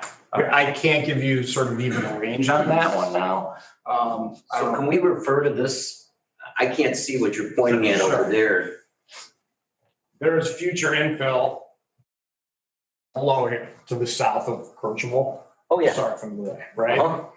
It is the parking lot of Zanshin Karate right now. And the intent is to have mixed use, commercial on the ground floor, residential on 2 floors up. Talking in accordance with the master plan. And that would be hopefully, depending on approvals and working through a number of issues, late 23, early, probably more likely early 24. That would get going. That's Detroit, right? That's Detroit. Detroit. You're talking about the infill in Detroit. Yeah. Yeah. But it has a parking lot associated with it, Yeah. which we're talking about today as well. So you own the future infill that's right up there where the sheds are currently, is that correct? Or does the city own that? Nobody answered my question. You can answer that. And I think I already asked it and you answered it, but we were using 2 different things. Yes. You already own that parcel, is that right? Yes. I think it might be helpful. What don't you own on that picture? When was that purchased by the city or by you guys from the city? I don't have. Years ago. It's Years ago. Years, okay. Yeah. What don't we own? The green belt. But yeah, just about everything, to the north, where you see parking space, except what I referred to earlier, which is right in this area. This maybe has been said already, but the second, I guess, taller green rectangle in the middle that's on Kirchhoff, that is the outdoor play area for the daycare. I don't know if that, okay. That's correct. And then to the south of Kirchhoff, we own essentially the entire block. We'll get that, we'll get to that one. Of Shaw's Books. Okay, all right, thank you. And in terms of the dumpsters that are in the site plan, the site plan is not finalized, correct? Correct. So this is not already a previously approved document and that's 100% certain where they're going, is that right? No, this is conceptual at this point. This is likely to change based on the conversations with City of Detroit and Grosse Pointe Park. I cannot tell you at this point how. It will look, I think, substantially similar, but through discussions with both cities, it will change. So these are the dumpsters here, just for clarification. Yes. All right, now, in terms of some of these other lots that were brought up in the public comment period, that were already discussed in prior meetings on Kirchhoff, is something that is owned by you, but the revenue is given to the city, is that correct? Correct. And it's the same for the lot next to the bakery, is that right? We own it. Are there meters there? There are no meters there. No meters. Okay, all right, thank you.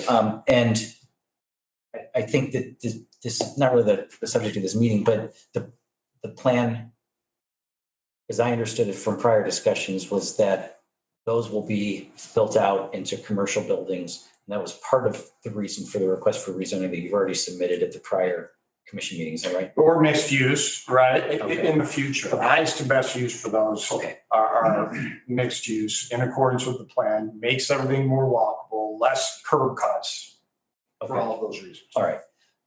And in terms of the ones that you're here for today, we'll start with this lot that's up here on the screen. How many of those spaces are metered? Will it be all of them? There will be electronic, they'll all be metered. Okay. But it'll be not, the twisty quarter. Sure. No, yeah, of course. Yeah, however, the solar power pay station. Pay stations, yeah. Yeah, there you go. How does that conflict at all, if it does, with the parking requirements of the daycare facility? So is it going to be time restricted in terms of, like, you can't park here from 7 to 6 or whenever the daycare is? I'm not aware of any restrictions, but I'm not going to say that definitively. Okay, and it's the same question for the spaces that are needed for the residential units. Those, obviously, there will be dedicated parking Yes. that Yes. metered partners can't park at, is that right? That's correct. Okay. Off hours. Maybe there's an opportunity, for some of the commercial spots that aren't being used overnight. So And we've talked about that before. And so there's certainly an opportunity for some permitting to occur outside of the residential units. Okay. So we'll have some that are earmarked, nobody from the public can park in these because residents park in these Yeah, we have. 18 spaces or whatever it was you mentioned. And then all the other ones, if it sounds like if there is some kind of restriction on the hours that the public can park there versus when it needs to be used for daycare purposes, there's a discussion that could be had for what happens off hours when the business is closed. Correct. Okay.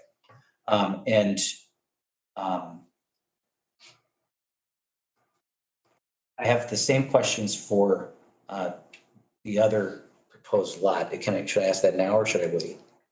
Okay, so the other proposed lot south of Kurt Jubal. Sure. I have the same questions. Is it going to be all metered spaces or are there going to be restricted spaces there? There will be restricted spaces there as well, but all will be metered except for those restricted spaces. Now, I don't know how many at this point. Certainly, we've got to take care of our friends at Zanchin Karate. And then there will be residential units above the commercial that will go into that lot next to the karate studio. Mhm. So I don't know how many dedicated spots, but there will have to be some. Okay.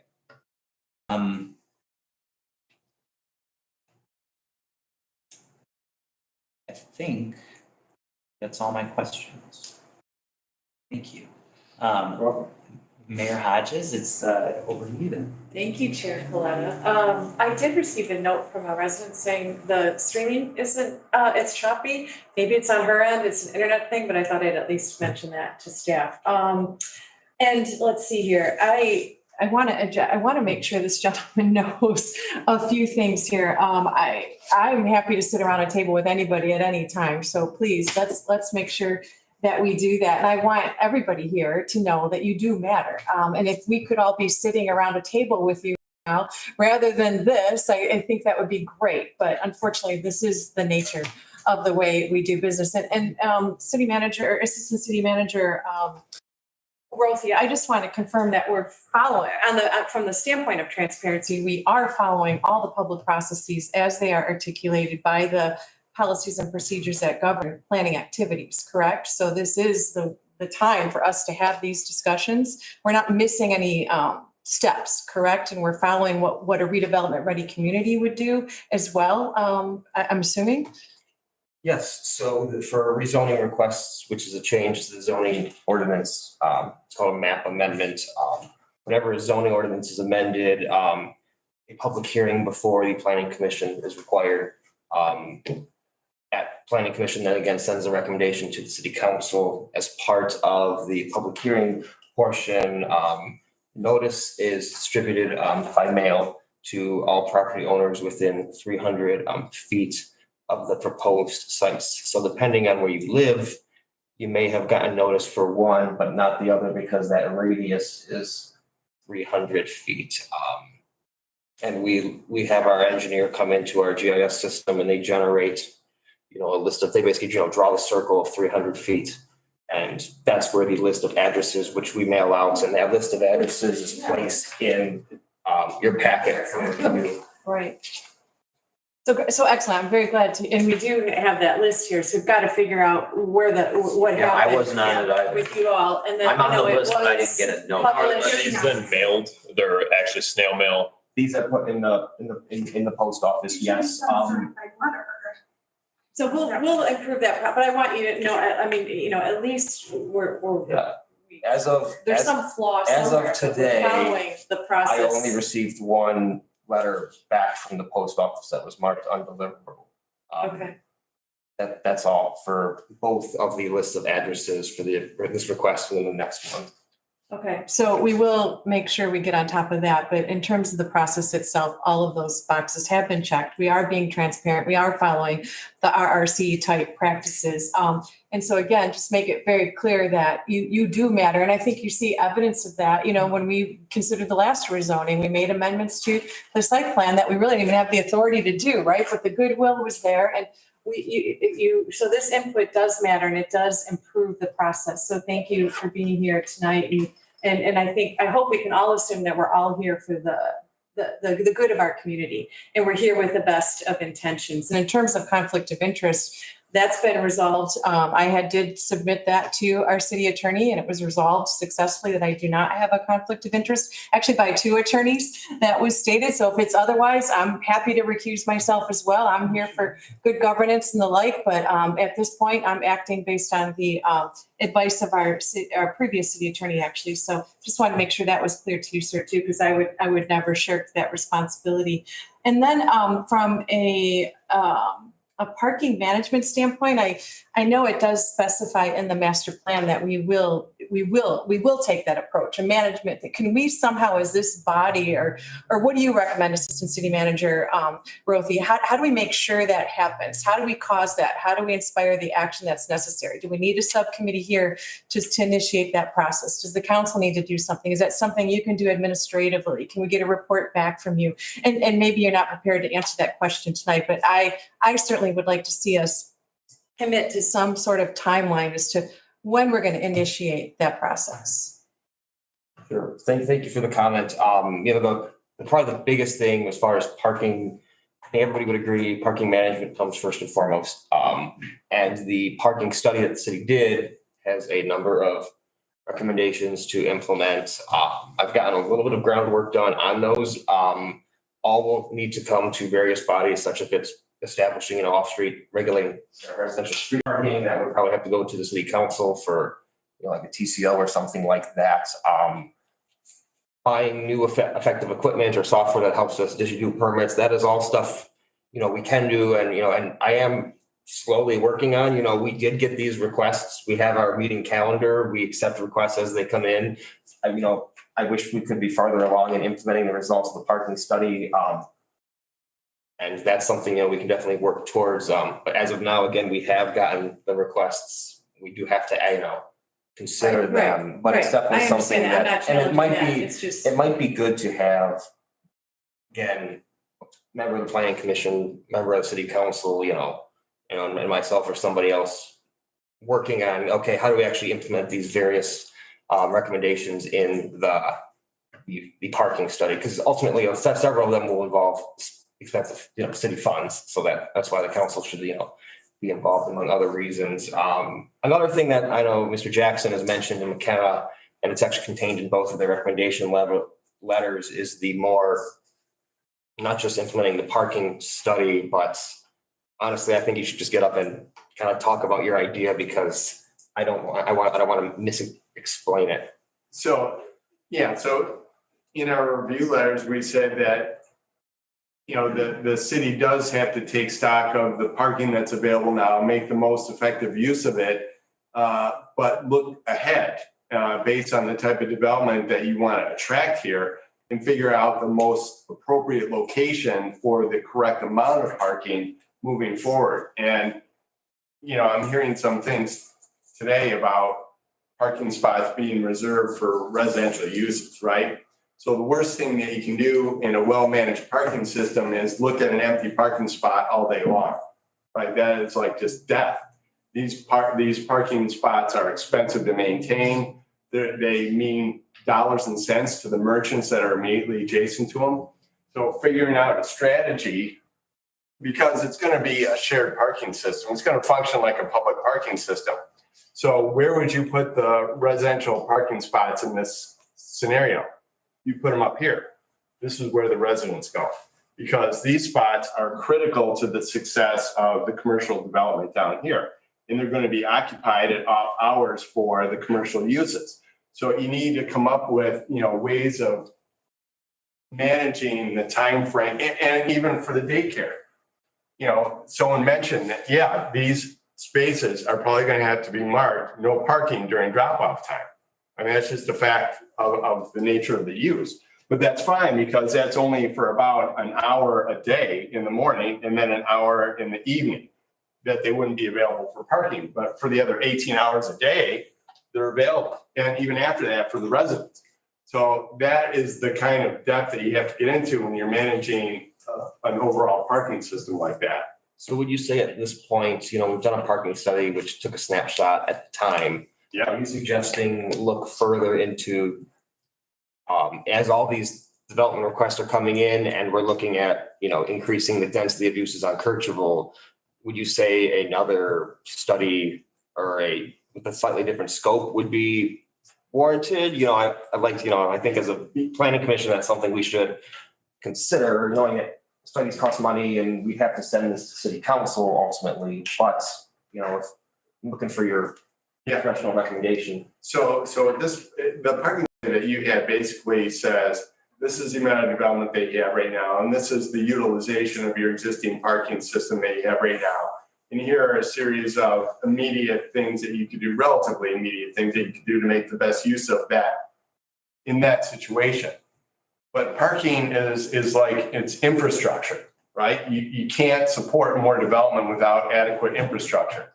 You need to find the location for it. And there are some questions that came up that says you're gonna get rid of an existing parking lot only to build a new parking lot. Well, the value to the community to develop those properties that have frontage on Kercheval is far higher than it is to have a parking lot with, you know, on Kercheval. So those are the kind of give and takes that have already been addressed in the master plan, but you need to take the parking strategy to the next level and identify where the parking improvements need to be made. How can you utilize other parking resources like, you know, the school parking areas and things like that, especially for special events? You know, when you have special events, people are willing to walk longer. You can have shuttles and things like that that make it more practical. But yeah, you need an additional parking study that goes to the next level and identifies where the parking needs to be, how you're gonna pay for that, because you might not have a private developer that wants to go and acquire more land and develop those parking lots moving forward. But identify the best location of those so you minimize the impact on the residential neighborhood and provide the maximum benefit of parking to the commercial areas in the development there. So yeah, another parking strategy needs to be done. So thank you for that, because again, I'm not suggesting, I mean, I think we need to move forward. Obviously, we can't stop development in that and wait for the perfect moment of having every tool in place, right? But just knowing that we understand the need to do that is helpful. And then while you're up there, John, you mind getting up there again? You know, there's been a question about how we're informing these decisions and the level of expertise that's helping us all be good decision makers. And I think it's important for the community to know your credentials. I mean, you know, McKenna's been around, 44 years, and you're the president. And if you could just talk a little, just 2 seconds about your certifications so that the community knows we're being guided by really solid talent. Well, I appreciate that. Yeah, as a firm, we've been around for 44 years doing work in downtowns across the Midwest, Michigan, Ohio, Indiana. You know, we do a lot of work in downtowns, analyzing parking. We've done work in Rochester for their parking study. We've done work in Birmingham. We've done work in other Grosse Points. And so we're at the forefront really of the evolution of the parking situation. And so we understand the latest tools that are available. We've done it in other communities. So we've learned lessons, we've learned what works, and we bring it to bear in these situations here. And we didn't just look at this site right here in terms of whether or not it should be rezoned or not. We looked at the whole parking situation because that really does inform the decision on this single piece of property. So we do take a broad look at it, and we do bring a lot of expertise with us. Michael's been a planner for, I don't know, at least 2 decades, right? More than that. Okay. But and we both have experience dealing with DDA, dealing with downtown parking situation, making the most of those valuable resources. So thank you for that. Thank you very much. And thank you to everybody for, I think, making this a really good dialogue. And Warren, I did have to laugh when you said warranted. And your name's Warren. Oh, So, you know, I'll leave on that. Thank you. Is there a comment section for? There will be an additional public comment period for the proposed rezoning on the 1100 block of Wayburn South Churchville. So there'll be another public comment period. Tonight? Yes. Yeah, okay. Yeah, in just a couple of minutes. Okay. I think we need a motion. Yeah, before we do that, I did have one other question. We need to close the public hearing technically.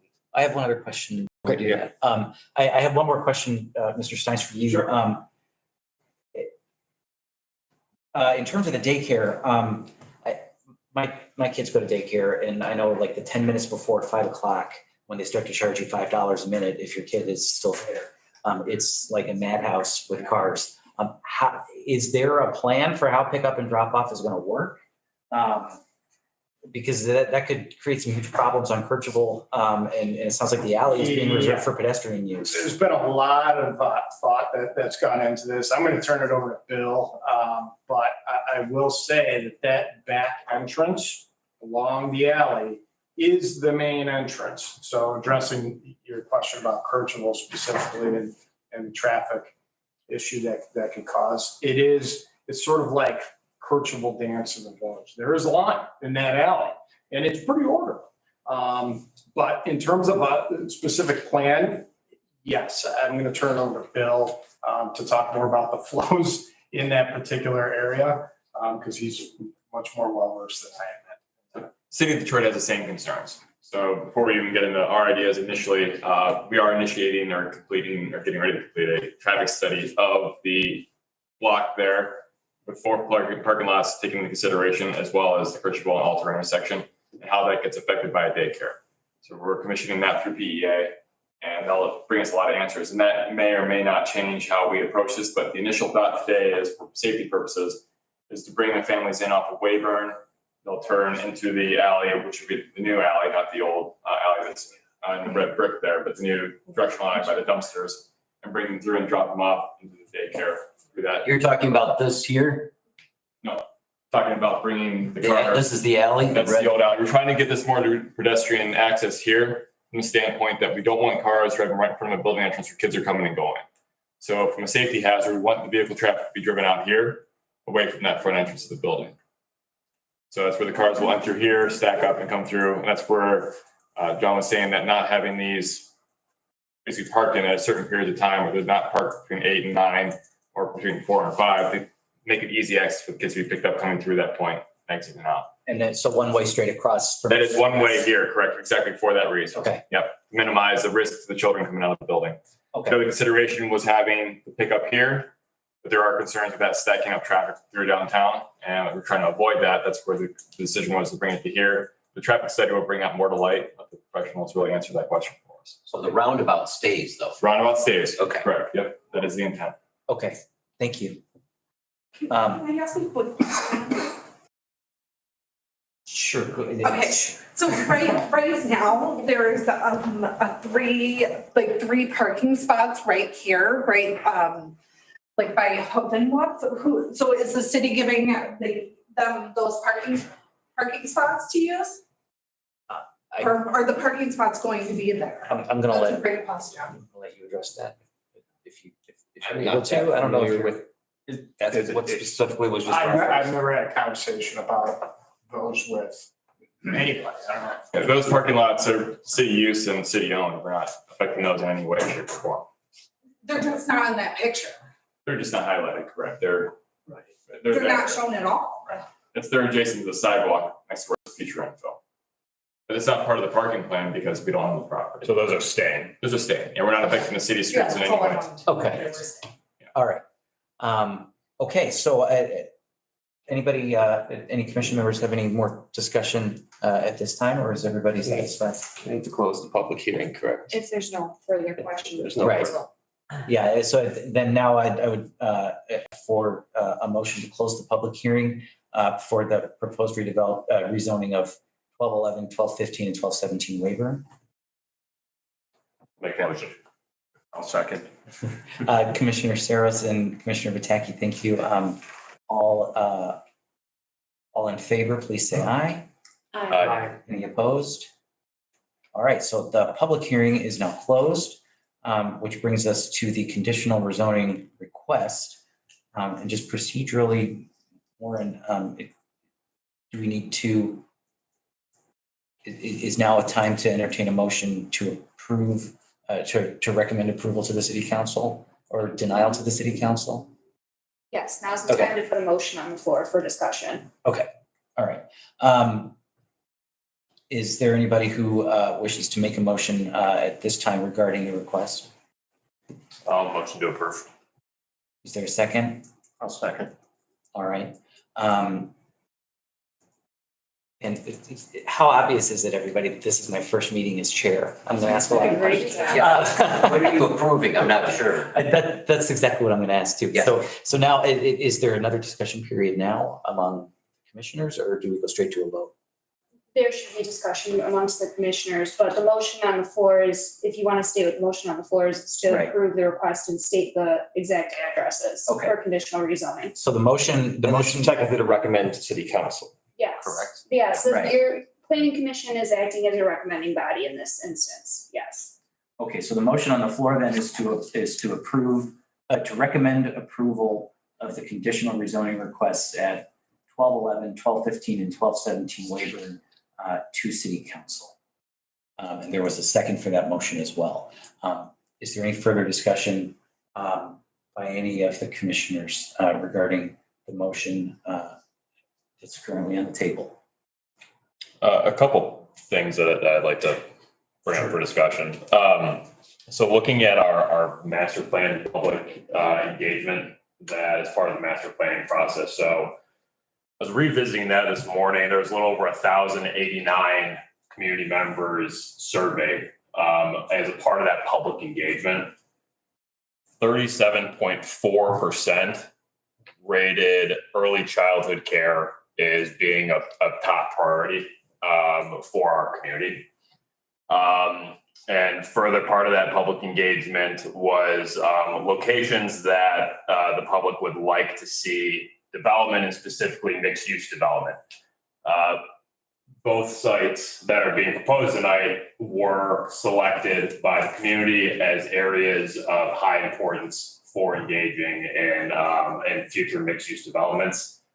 And secondly, this also then just also checks the box for childcare. Now, this is not in the city of Detroit, but I know this location, if approved, will serve Grosse Pointe and Detroiters. And I think that's also important part of the narrative for that dividing line between the two communities.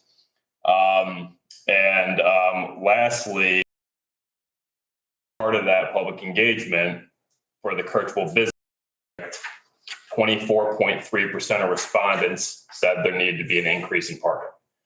I know we've had a lot of public comments about that we do not need the additional parking. And I understand that point of view, but from this survey as well, from what I see in just my line of work, these are some of the factors as to why I'm supporting this this conditional approval in front of us. And I do think that was very wise, and I think a good thing for the community to make this a conditional approval for parking rather than just voting on the parking. So that's why I'm motioning to approve this. Thank you. Commissioner Stahik, do you have anything? Yeah, he. Okay, I just want to make sure. I procedurally want to get right. Yeah, no, I appreciate it. Warren, I come back to the statement you made earlier, right, regarding what we do to kind of take forward. You know, we have a parking study, right, that gets referenced a lot. I know there's a lot of consternation about it from members of the public. You know, I think all of us here, right, I think on both sides, right, on the part of the city of Grosse Pointe, the community, as well as developers, we probably do want to, you know, limit the amount of parking that we are trying to approve, right? That we need to effectively support the community, whether those are businesses or residences, you know, so I really eagerly support the idea of what can we do to, you know, enact some of those things that were mentioned in the master plan of how do we make our parking more efficient, right? So that, you know, I understand, John, your comment, right? We're never going to, there's no way to approve development where, you know, it serves 60 people, but the parking requirement is 0. But if there are things that we can do that can create the parking requirement of, you know, 90 spaces and drive it down to 70 spaces, well, that's tremendous, because that means when future development occurs within the city of Grosse Pointe Park, that we don't all have to come here and talk about how we need to have more difficult discussions about additional parking. And, you know, I understand the focus and concern on both sides. Trust me. You know, so I think whatever the best avenue to do that is, right? I think, you know, I'm sure everybody here on the planning commission, I know myself, you know, I'll volunteer whatever we need to do to try and improve the efficiency of the parking that we already have and that we plan to build. You know, I wholeheartedly support. I think I'm looking forward to seeing whatever we can do in the future, right, outside of this to help improve it. So thank you for bringing that up as well. That was really my only comment. All right, thank you. Commissioner Pataki, anything to add? Just briefly, I think I just reinforce some of the data that Commissioner Service already mentioned.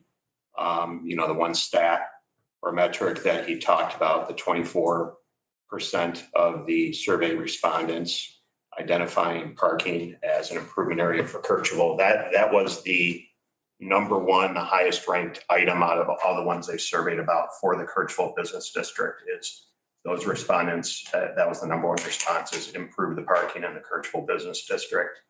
There's a follow-up survey done after the draft of the master plan, where they asked specifically on all the action items in the master plan, and the one that was consistent with improving parking at Kirchhoff had overwhelming support at that time. So 2 different resident engagement tools both identified parking as a priority in that area, as well as development of vacant buildings and daycare, as Commissioner Saros mentioned. So this development really, I think, dovetails with all of that. Is very consistent with the priorities in the master plan as identified by the residents. So that's why I intend to vote for it. Okay, thank you. I share a lot of that. I think that it's wonderful that a daycare facility is going to be so close to our community. As somebody who has to drive to the north end of St. Clair Shores to take their kids to daycare, we could have used this 5 years ago. But I really think that it's going to be a benefit to our community. I think that it's really nice that there's going to be some redevelopment west of Weyburn, because right now, and we've all seen it, there's a pretty stark change in let's just talk about occupied storefronts and setting everything else aside. There is a lot of vacant property west of Weyburn, and if we can bring Grosse Pointe Park and the east side of Detroit a little bit closer together, and make the neighborhood welcoming for everybody, I think it's wonderful. So that's all I had to say. Mayor Hodges, I think it's to you. Just very briefly, the science is there, the protections are there in the form of the conditions, and the opportunity to further vitality and partnership with our City of Detroit partners is there. We talk about walls all the time, figuratively and literally, and this is exactly the kind we want, which is one of jobs and investment. So I think it's very good for both of our communities to move forward with this, and I will be voting in favor as well. All right, thank you. Is there any further discussion, anybody? All right, then I suppose now is the time to go to vote, is that right? And we'll take a roll call vote. Saros, Yes. Pataki, Yes. Coletta, Yes. Mayor Albers. Yes. Motion passes. Motion passes, thank you. And so that is, that closes new business item number 3. So moving on to item 4 on the new business portion of our agenda is the public hearing for 1155 Weyburn, 1159 Weyburn, and 1161 Weyburn, as well as 1167 Weyburn and the conditional zoning request. So is there a motion at this time to open the public hearing regarding, should we address the other thing? Should we address that? Yeah, let's take care of it. Okay, all right, Commissioner, go to you first, and then I'll start over. Yeah, so for the same, to maintain consistency and trust in the body, right, for the same reasons outlined previously, I will be recusing myself from a vote on, this is new business item 3, right? Correct? 4, sorry. 4 and 5, yes, 4 and 5. Thank you. And I'd move to accept the refusal of Commissioner Stahecki based on his disclosed conflict and hereby move to accept his recusal. Is there a second for that? All right, all in favor? Aye. Any opposed? All right, so we'll accept his recusal and he'll be disqualified from voting on the agenda item that we've started to have public hearing on, the conditional rezoning request for 1155, 1159, and 61, and 1167 Weyburn. Yeah, and now is there a motion to open the public hearing? So moved. Thank you. Is there a second? All in favor? Aye. Any opposed? All right. Yeah, and so, Mr. Steins, if you want to come back up, if there's anything you want to supplement to your earlier presentation, now's a great time for that. Yeah, no, I appreciate it. Not much supplement other than we need this lot in order to build the daycare in this area north of Kirchhoff.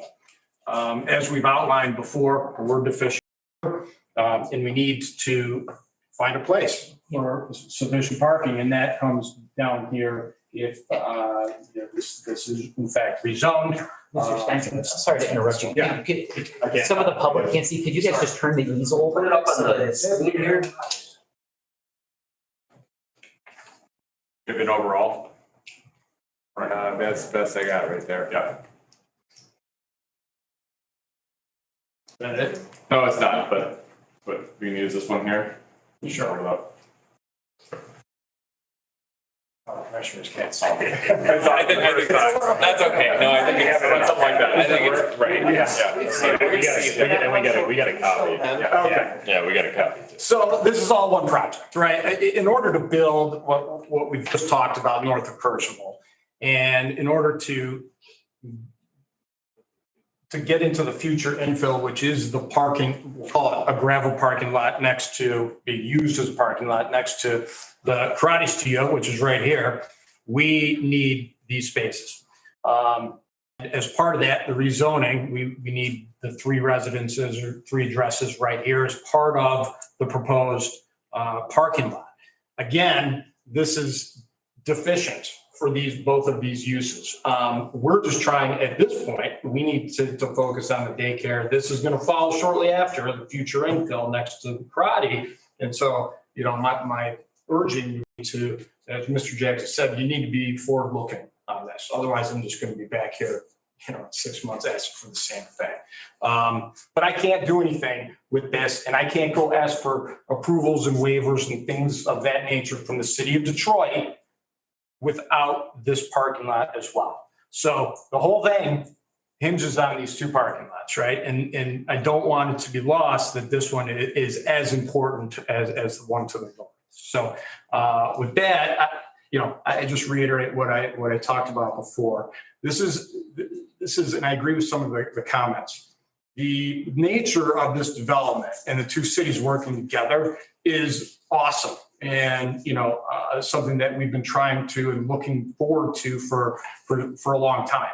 And, we hope you support it. And if you have any questions, let me know. Bill, anything to add? The only thing I'll add is the current gravel lot that we are using as a parking lot is a non-compliant parking lot that we should technically not be using as it is. And this parking lot is as much as need for the Friday Studio as well as Fusion Barber, in the corner there, Truck Barber, as it is for the future buildings. We need those spaces today. Yeah. We're actually behind the 8 ball on that one. Master plan says ordinances say we're non-compliant Right. just for the existing uses on that side of the street right now. Before we even get into development here. So there's a significant need as there is. But in order for us to justify this for the city of Detroit, that is part of the plans that we're going to try to work with the city of Detroit on to include this parking as part of the parking required for the daycare. Again, the only other thing I would add is, we do have these elements, right? The EV charging stations and the permeable pavers and the beautiful landscaping. That is all sort of self-imposed standards that cost a lot of money, but we're completely committed to. We want to make these things beautiful and as park-like as possible. And, so just something with that. All right, and then is there anything else from the McKenna folks? Not really. I'll spare you the regurgitation of the same sort of findings that we had for the first one. I think maybe the only thing I would add here is, again, we need some flexibility with respect to the site plan. I'm not sure the curb cut locations where they're shown here on the plan immediately adjacent to the residence is the best. So, that's part of the conditions. They're offering the same conditions they did last time. So it'll give us an opportunity to massage it while keeping the integrity of the landscaping and other things. And also making sure there's adequate access to the rear of the existing buildings so that emergency vehicles can get proper access and things like that. I did want to point out one other statistic that came out of the master plan to show that you can't go from requiring the high number of parking spots that you have in the past to not requiring any parking or minimizing it too much. 85% of the people surveyed said they drive to the business district in a car by themselves. So that just shows you that we're not in a situation where people walk to the downtown, enough people walk to the downtown, ride the bike or find alternative means to get there or drive with 6 people in a car to get there. They're driving a single vehicle to get there, and 70% of them park on the street. So, there's a lot of other dynamics going into this that need to be looked at. But anyway, our findings are similar for this one. It's consistent with the master plan for all the reasons that were stated before. All right, thank you. And I saw a hand go up in the back of the gallery. I didn't ignore you, sir, but we've moved on. We're here now for the public comment period regarding this particular rezoning request for this lot. Do you want to make a comment, sir? Yeah. You were the early bird, so we'll give you the one. Come on up. If it's easier for you to remain where you are, that's all right too. Got it. Because I have to see this chart over here. Oh, sure.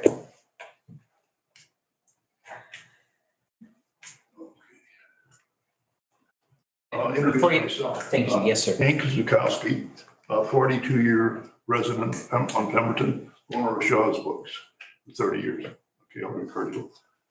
Okay, relative to, this plan here, I assume that I'm here. Correct. So you are right here. Right here. The line bridges your building, goes right through the middle of it. So you're kind of both sides of that line right there. Okay, but where am I at? Okay, this is the jog right there. That's the karate studio where jogs. Right. You start at the corner and come this side of the dotted line. Okay, got you there. Okay. Yep. Okay. Well, a couple of things. One is I'm definitely in favor of improving the area. And I'm definitely in favor of the plans that people have for improving the area. I've lived there for 30 years, but my window and saw what I saw and see what I see. And I don't like what I see, obviously, but I know this is going to be a great plan. And I also support the parking that's necessary to do that. Right now, there is not sufficient parking.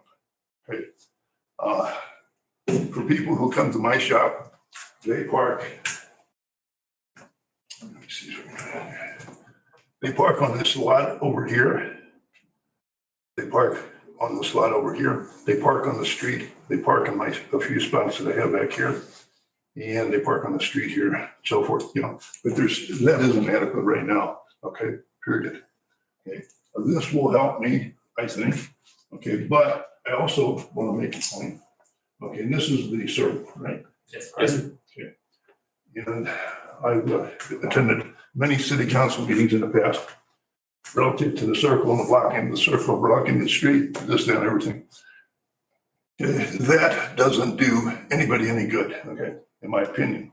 I counted one time, if you got rid of the circle right now, you got rid of the circle right now, you could have 14 parking spaces because the circle makes people curve around and so forth and does not allow them to park there. So one improvement that could happen right now, if somebody got rid of the circle, just to cut off the streets, you know, to be straight up and down. You know, I think that's a simple plan. And I don't know why we continue to want the circle. We've had different art pieces on the circle. Somebody eventually will come, drive into them, knock them down. Whatever they put up in the circle is going to be knocked down. Okay, I guarantee you that. That's been that way forever. Trucks who have to make deliveries here, if it's their first time, they pull up there and they figure out, how am I going to do this? Some of them back down and go the other direction. Some of them just go through the circle, go through. Okay, and I don't know. They're at one time, I guess they're fearful of smash and grab, or whatever you call those kind of thefts. One they occurred, I think, once or twice, and then they caught the people who did it. I just like, okay, my time's up. Get rid of the circle. Thank you, sir. Thank you. Anybody else for public comment regarding this agenda item? Yes. Come on up, sir. Peter Dow again. Just a couple of things. That circle does impede fire trucks coming in. When I had proposed a bar at the corner of, it was a jazz bar at the corner of Weyburn and Kirchhoff. And the fire marshal said, and the city had said they wanted to take or put in the roundabout. And the fire marshal said, the fire trucks can't come there. Weyburn's closed at Jefferson, Weyburn's closed at Mac. You know, I'm just wondering about, A, about the roundabout, and B, we're taking residential here and turning it into parking. Why can't some of the Detroit property be turned into parking? And so the Grosse Pointe's giving up residential for parking, and why can't Detroit give up some residential for some parking? I take issue with John Jackson, who said that the best highest use is for the Kirchhoff parking lot is a building. If you talk to the businesses in the area and the residents in the area, that parking lot between Gabriel's Flowers and Zealous Root services the hardware store big time, and all those all my tenants as well as the tenants on the other side of the street of Kirchhoff. So I understand what the city's trying to do to add infill to create more tax revenue but we're built out in Grosse Pointe, and all 5 Grosse Pointes, we're almost all built out until you start knocking buildings down or residences down. So, you know, we're an old community, you know, build what you can, but don't start taking things down and creating more of an issue. You know, we are built out. So if you guys need more parking, the city needs more parking, don't take away a parking lot to build something there to then say, where are we going to find parking? We already have parking. You want to eliminate parking to fill for infill. That to me just makes no sense at all. Because if you talk to the residents and the storefront owners, They all want that parking lot. They don't want it parked behind the building. Retail is always in front of the building. And that's why Jefferson East has suffered so bad on all those buildings on Jefferson that they've tried to infill, is no one wants to park behind the building. They want to be able to see inside the store, have the people inside the store see out in case there's any people, trying to mug them or whatever. So, I'm all for development, but if we're built out and we're creating more of a problem with development, then the same thing happened in Grosse Pointe City with the hotel. It got way too big, way too high, 5-story. All the residents were going to lose the light on Neff. So that's all I have to say. Thank you, sir. All right, any other public comment? Come on back up.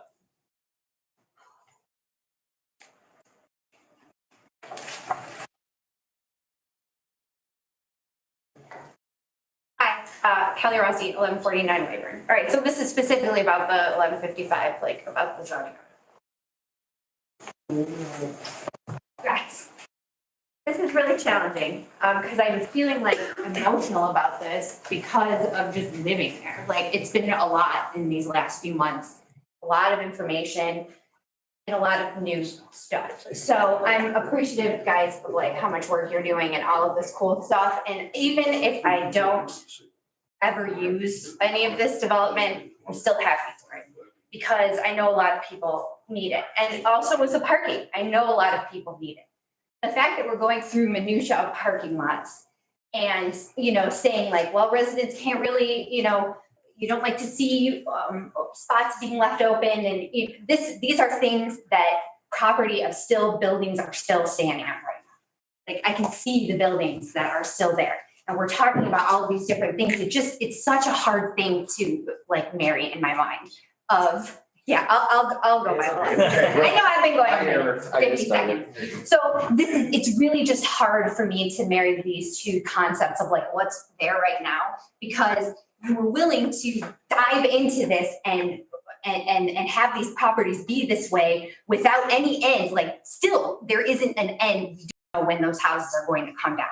Then we're talking about that future infill. That isn't even the 2024 part, right? The 2024 part breaking ground is for that other building. So we're talking years down the line of things that I'm trying to prepare myself for, of what my life is going to look like and how different it's going to be. Because I want to know, 1153 is right next door to 1155. It is not slated for a demolition. Will it be at some point? It has not been occupied for longer than those other properties have been. So these are the things that I'm thinking about that no one really seems to have answers. And I wanted to start this with my thank yous because I didn't start my first of my 3 comments with thank yous. So I want to thank the buildings department, every single person that answers my call every week. The other lady in the buildings department who answers my call every week, specifically Mr. Seidlin and specifically Mr. Rosie, because they have had communications with me. So I really want to start with gratitude and thankfulness for all of you. Also for your time, because I'm missing the Lego show live for all of this. I just wanted to know, I have 2 children, they are young, and we have a routine that I'm missing because I want you to know how important it is. People's time is super important. They're coming up here and saying, all I wanted you to do was tell me that this was going to happen. And now I'm worried I won't get my 48 hours notice for demo. And that's something that I have to plan for because I work from home. And I want to know if there's going to be some sort of study done for how much I'm going to have to how much of the sidewalk I'm going to have to necessarily consider, because this beautiful cross border, so we can have access to the city right there. That's so awesome. What's that going to look like for my kids when we're walking by and stuff? So this is hard, just because I'm very invested in this city and I went to everything and I will continue to, but I also just want to be kept in the loop because I feel as a citizen responsible for this, and I want you to feel responsible for me too. Thanks. Thank you. Any further public comment? Seeing no hands. Okay.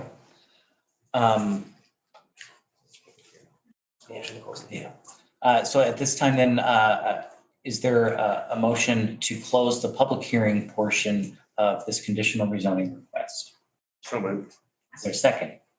Second. Okay, thanks Commissioner Bataki and Commissioner Saros. All in favor?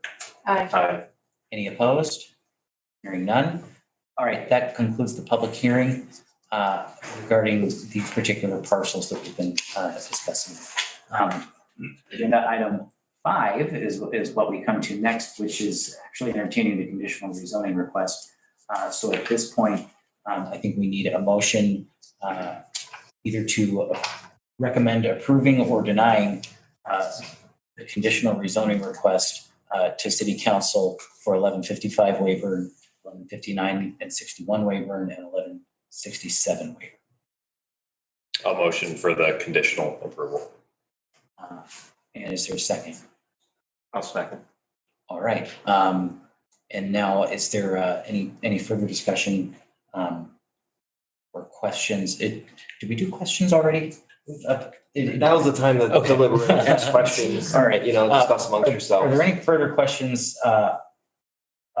Commissioner Saros, as far as you're concerned, for any of our folks who presented? Yeah, I did have one additional question. So this lot is going to help with some of the infill to satisfy some parking requirements for the north side of the street, correct? Correct. And for infill number 2, south side of the street, is there going to need to be additional parking on top of that? Or is the plan that this lot will also satisfy what need for the infill on the south side of the street?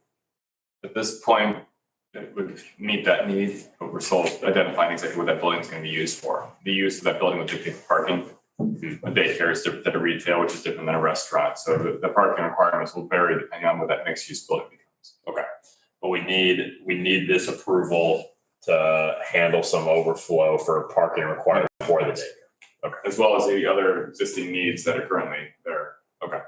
And the comment that was made, why is Grosse Pointe sacrificing residential homes for parking? Why isn't Detroit looking at this?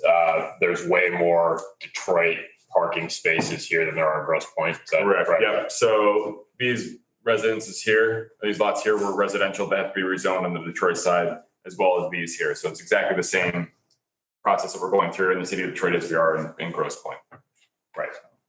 Far more surface area in this. Far more in this case, yes, absolutely. Because what we're really talking about here is here. Just that little bit there. Just that. Yep. Okay, thank you. That's all my questions.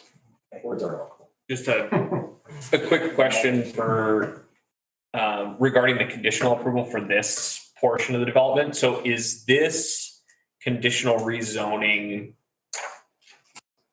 is it dependent upon the city of Detroit's rezoning approval on just this portion south of Kercheval, right? Basically below the future infill, or is it conditional on, I know you're proposing these, right, as like as a larger project. Is it conditional on the development north?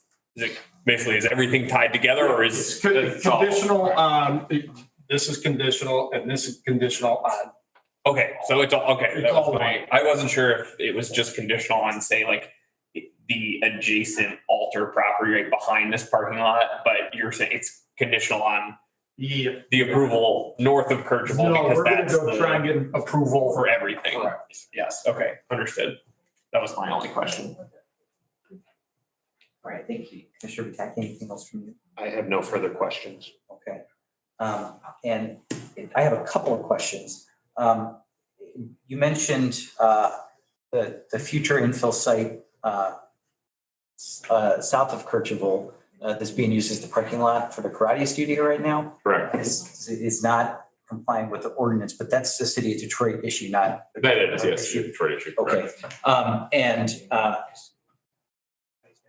And that's right now, I know it's in the city of Detroit, but that's zoned for commercial or mixed use or. This is, yeah, it's a mixed use zoning for that current lot there, correct? Okay, all right. And that's the one that you want to break ground on, hopefully in early 24, is that what you Correct. said? And that would be phase 2. Okay. Is there a site plan or anything yet that you submitted to the city of Detroit for any of that?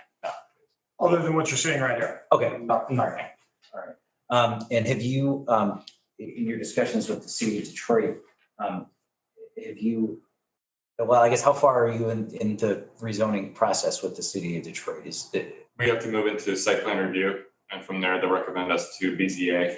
So we have to get initiated. They might not need a rezoning to get through Detroit's zoning Oh, okay. ordinance. But they'll have to go through Detroit approvals, but it might not be the same exact action we're taking tonight as a planning commission. Correct. Okay. And I assume you're presenting it to them the same way you are to us, as kind of like a one hinges on the other and. It's a complete development. Okay. They've expressed interest in this meeting, right, and what occurs here tonight. We will be following up. Okay. And in terms of, one of the public comments, what is the timeline for demolishing, the residences that are remaining on these properties? Next week. Next week? The notices go out tomorrow. I think there might be some people here who are happy to hear that there might be finally some finality. No, just the residences, the 3 residents to here. That is slated for, depending on, availability and such, several weeks, I believe. Well, say we had a DTE issue that we're still trying to get pinned down, but we're close. Okay. I think that's all I have. Thank you. Mayor Hodges? No, I feel well informed and have everything I need. Thank you. And so now I suppose we need to, Motion. yeah, we have a motion, so we have to vote on that motion, and that'll be a roll call vote, correct? Okay. Would you like to proceed with the vote? Unless there's any further discussion, on behalf of any of the commissioners, anything, Mayor Hodges, anything? No, thank you. Okay. Yeah, let's proceed with the vote then. Saros? Yes. Pataki? Yes. Coletta? Yes. Mayor Hodges? Yes. Okay, so the motion passes, and that concludes agenda item 5 under new business, which brings us to agenda item 6 under new business, the zoning ordinance revision RFP review. And so, to summarize that for us, please. All right.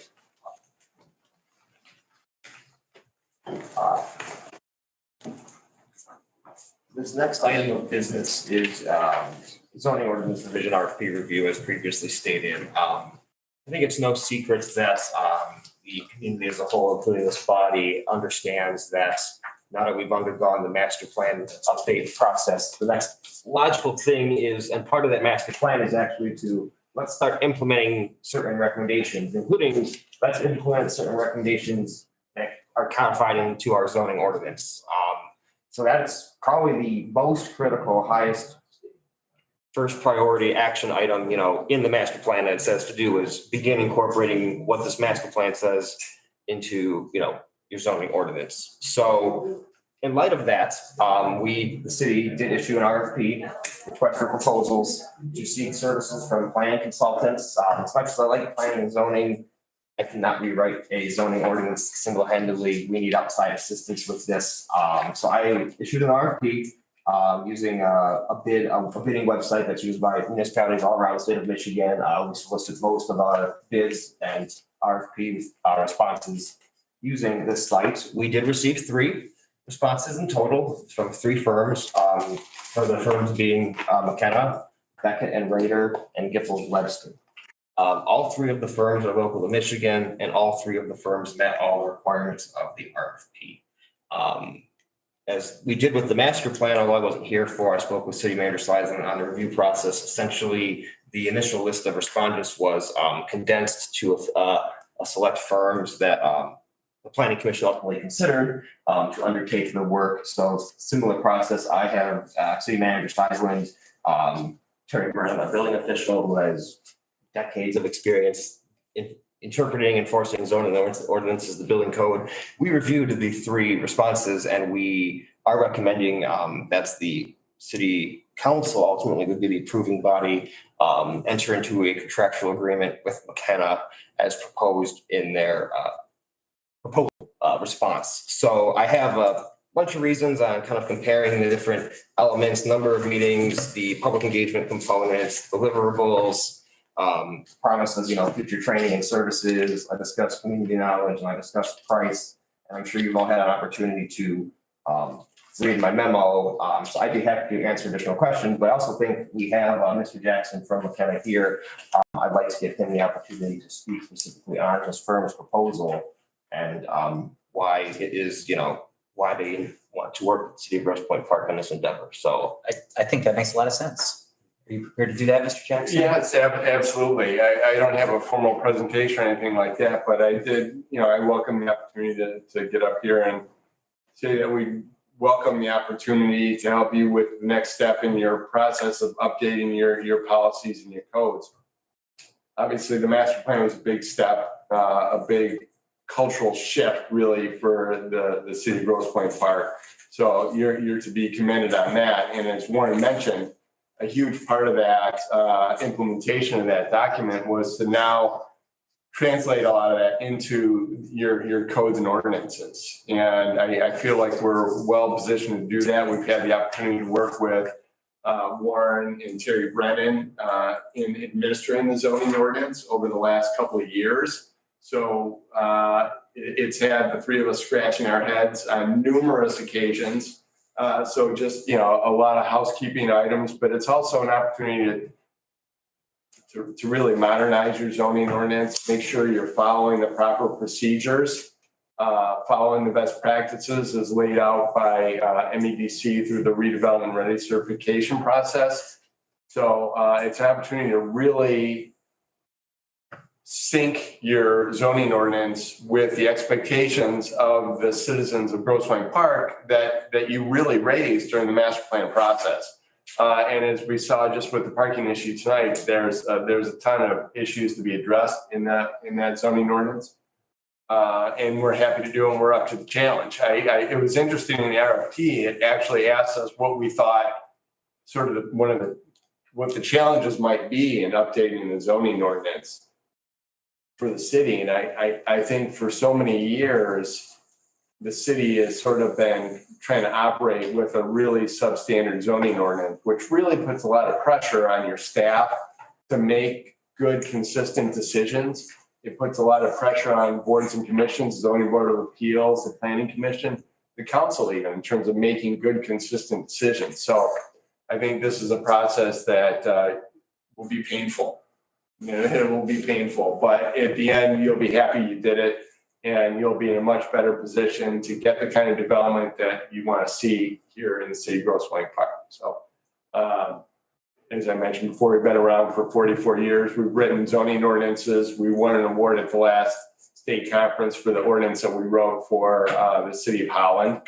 You're not going to get that. You're not going to get that zoning ordinance. You don't want it. It's way too much. So we'll give you one that's properly sized for Grosse Pointe Park, that's easy to use, that's reflective of the way Grosse Pointe does business, and so we understand that, having worked not only in the park, but in, Grosse Pointe City, Grosse Pointe Farms, and now Grosse Pointe Woods. So we kind of understand the landscape here, the regulatory landscape, the cultural landscape in terms of what local developers want to see, what residents expect, and that kind of thing. And so we come to the table just to help with that. So I'd be happy to answer any questions.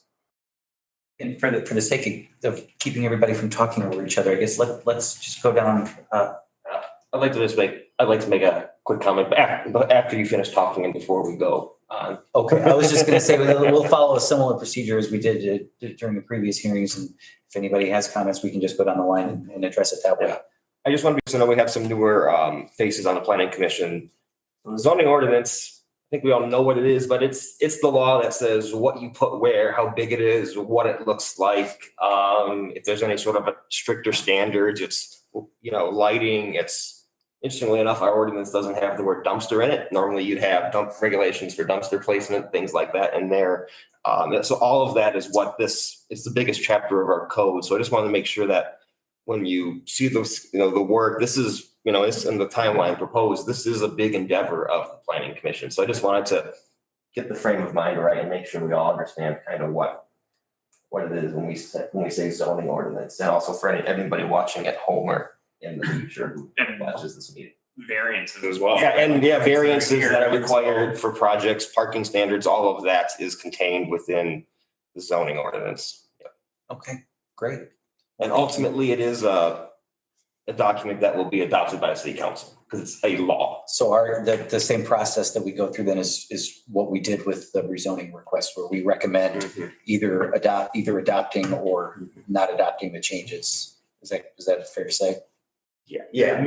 That's right. And hopefully by the time you get to that point, the planning commission will be experts in the new zoning ordinance, and the council will at least be very aware of what's coming.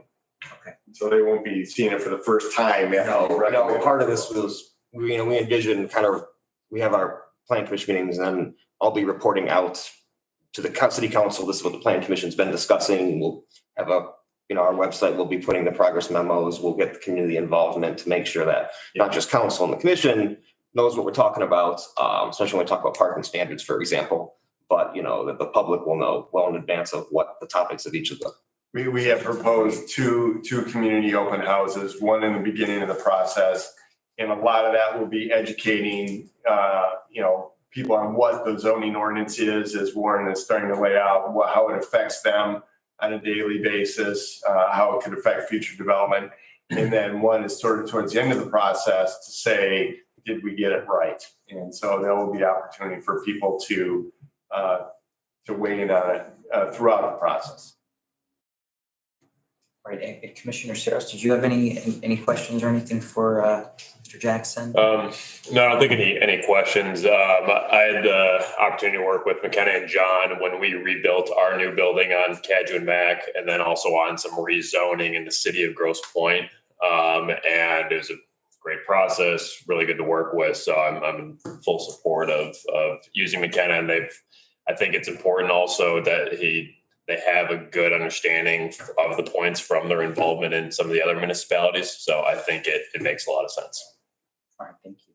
Commissioner Stackey, anything from you? Well, so this is really exciting. I appreciate, the way you kind of set the stage, Warren, as well. I mean, I think it's absolutely the right call here. I think from a standpoint of McKenna is very familiar with the points, as you mentioned, Grosse Pointe in particular. And quite frankly, right, you've been present for a lot of these meetings, right? You've seen the consternation and I guess the reason to get it right. I'm most, I guess, optimistic about and was happiest to see the new community engagement, sessions that are included in the proposal, because I think this is something that will last for decades. We want it to last for decades. So the opportunity to get the public involved and get their voice heard is really important. And I think it speaks volumes that McKenna's proposal made more efforts to do that than the other ones that we received. I know some folks left the room. My fiance, one of them, so I'll make sure that I know where she lives, so I can find out why.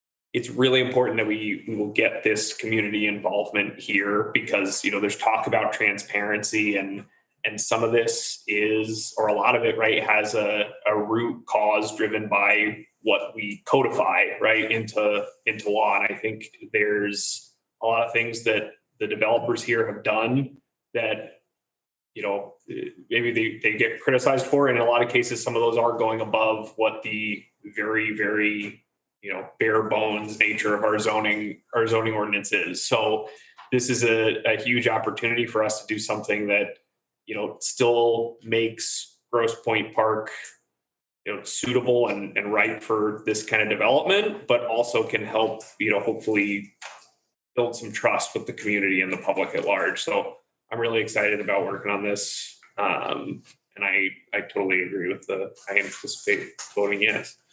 Excellent. Commissioner Vitaki? So I read the memo. I think there's a lot that's going right with this proposal.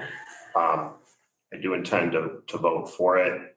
I just want to maybe ask semi-question, semi-comment with respect to the engagement with the Planning Commission. So there's 4 meetings outlined in the proposal directly with the planning commission. 2 of them, I think, have the flavor of you're presenting to us, and the other 2 are the ones I'm primarily interested in. Those are the ones where it's actually back and forth, where there's engagement, and we can actually wordsmith it with you. Are there, beyond those 2 opportunities, is it going to be like a shared document where we can go in and suggest changes as a body? Okay, can you just sort of comment on that? Yeah, absolutely. I definitely understand that you want to have hands in, and I sort of observe the master plan process. And so I think it's important for you to feel like, it's your document, it's your zoning ordinance. It's not mine, it's yours. So from that standpoint, we can put it out there and be in charge of managing the drafts and managing the versions to make sure that things aren't getting changed and then changed back, keep it on track and make sure we make progress at each meeting. Yes, absolutely. Of the opportunity. Okay, good. Thank you. That's all I had. All right. And I think also, most of us know McKenna's work from their contributions to the master plan process too. And I thought it was all very good and community focused, and it's very exciting. Cormac McCarthy wrote his first novel since 2006. I just got it as a gift, and I think I have to read it now, because once you guys give us your proposed zoning ordinance rewrite, I'm not gonna have any time to read anything else. So, and I'm gonna be too excited. So thank you. I'm sorry, Mayor Hodges. I have Thank to you. add is this is just essential to the continuous evolution and professionalization of our city and its processes. And with that, I would make a motion to recommend McKenna as a consultant of choice to the city council for the purposes of conducting a comprehensive rewrite of the zoning ordinance. Is there a second? Second. Let's do I think we could just do voice vote. okay. All in favor? Aye. Any opposed? All right, the motion passes. Thank you very much. Welcome. Appreciate it. All right, so that concludes all the new business. So moving on to agenda item 8 is public comment. Is there any member of the public who wishes to make any further public comment tonight? Well, Kelly. Give us one more. We're on a path and. I felt really bad that I was like tripping over people trying to get to be able to see this. Okay, Kelly Rossi, 1149 Wayburn. I just want to make it really clear. I want it to be okay for people to ask questions and not feel like they're against what's going on. That's all. Like specifically, I want you to know that I just want to ask questions, and I want to know, so that I can be the champion that I am of Grosse Pointe Park things. When we had that farmer's market, I told everybody about that. And I still went to Eastern Market. I told them all, multi-faceted. But just saying, I just want to, I hope that these discussions are done under the vein of we can all do this together, right? That's all. Thank you. Thanks, everybody. Any further public comment? All right, that is our last item of business. And next, I suppose we need a motion to adjourn this meeting. So moved. Is there a second? Second. All in favor? Aye. Any opposed? Hearing none, we're adjourned. I'm gonna do my first gavel, everybody.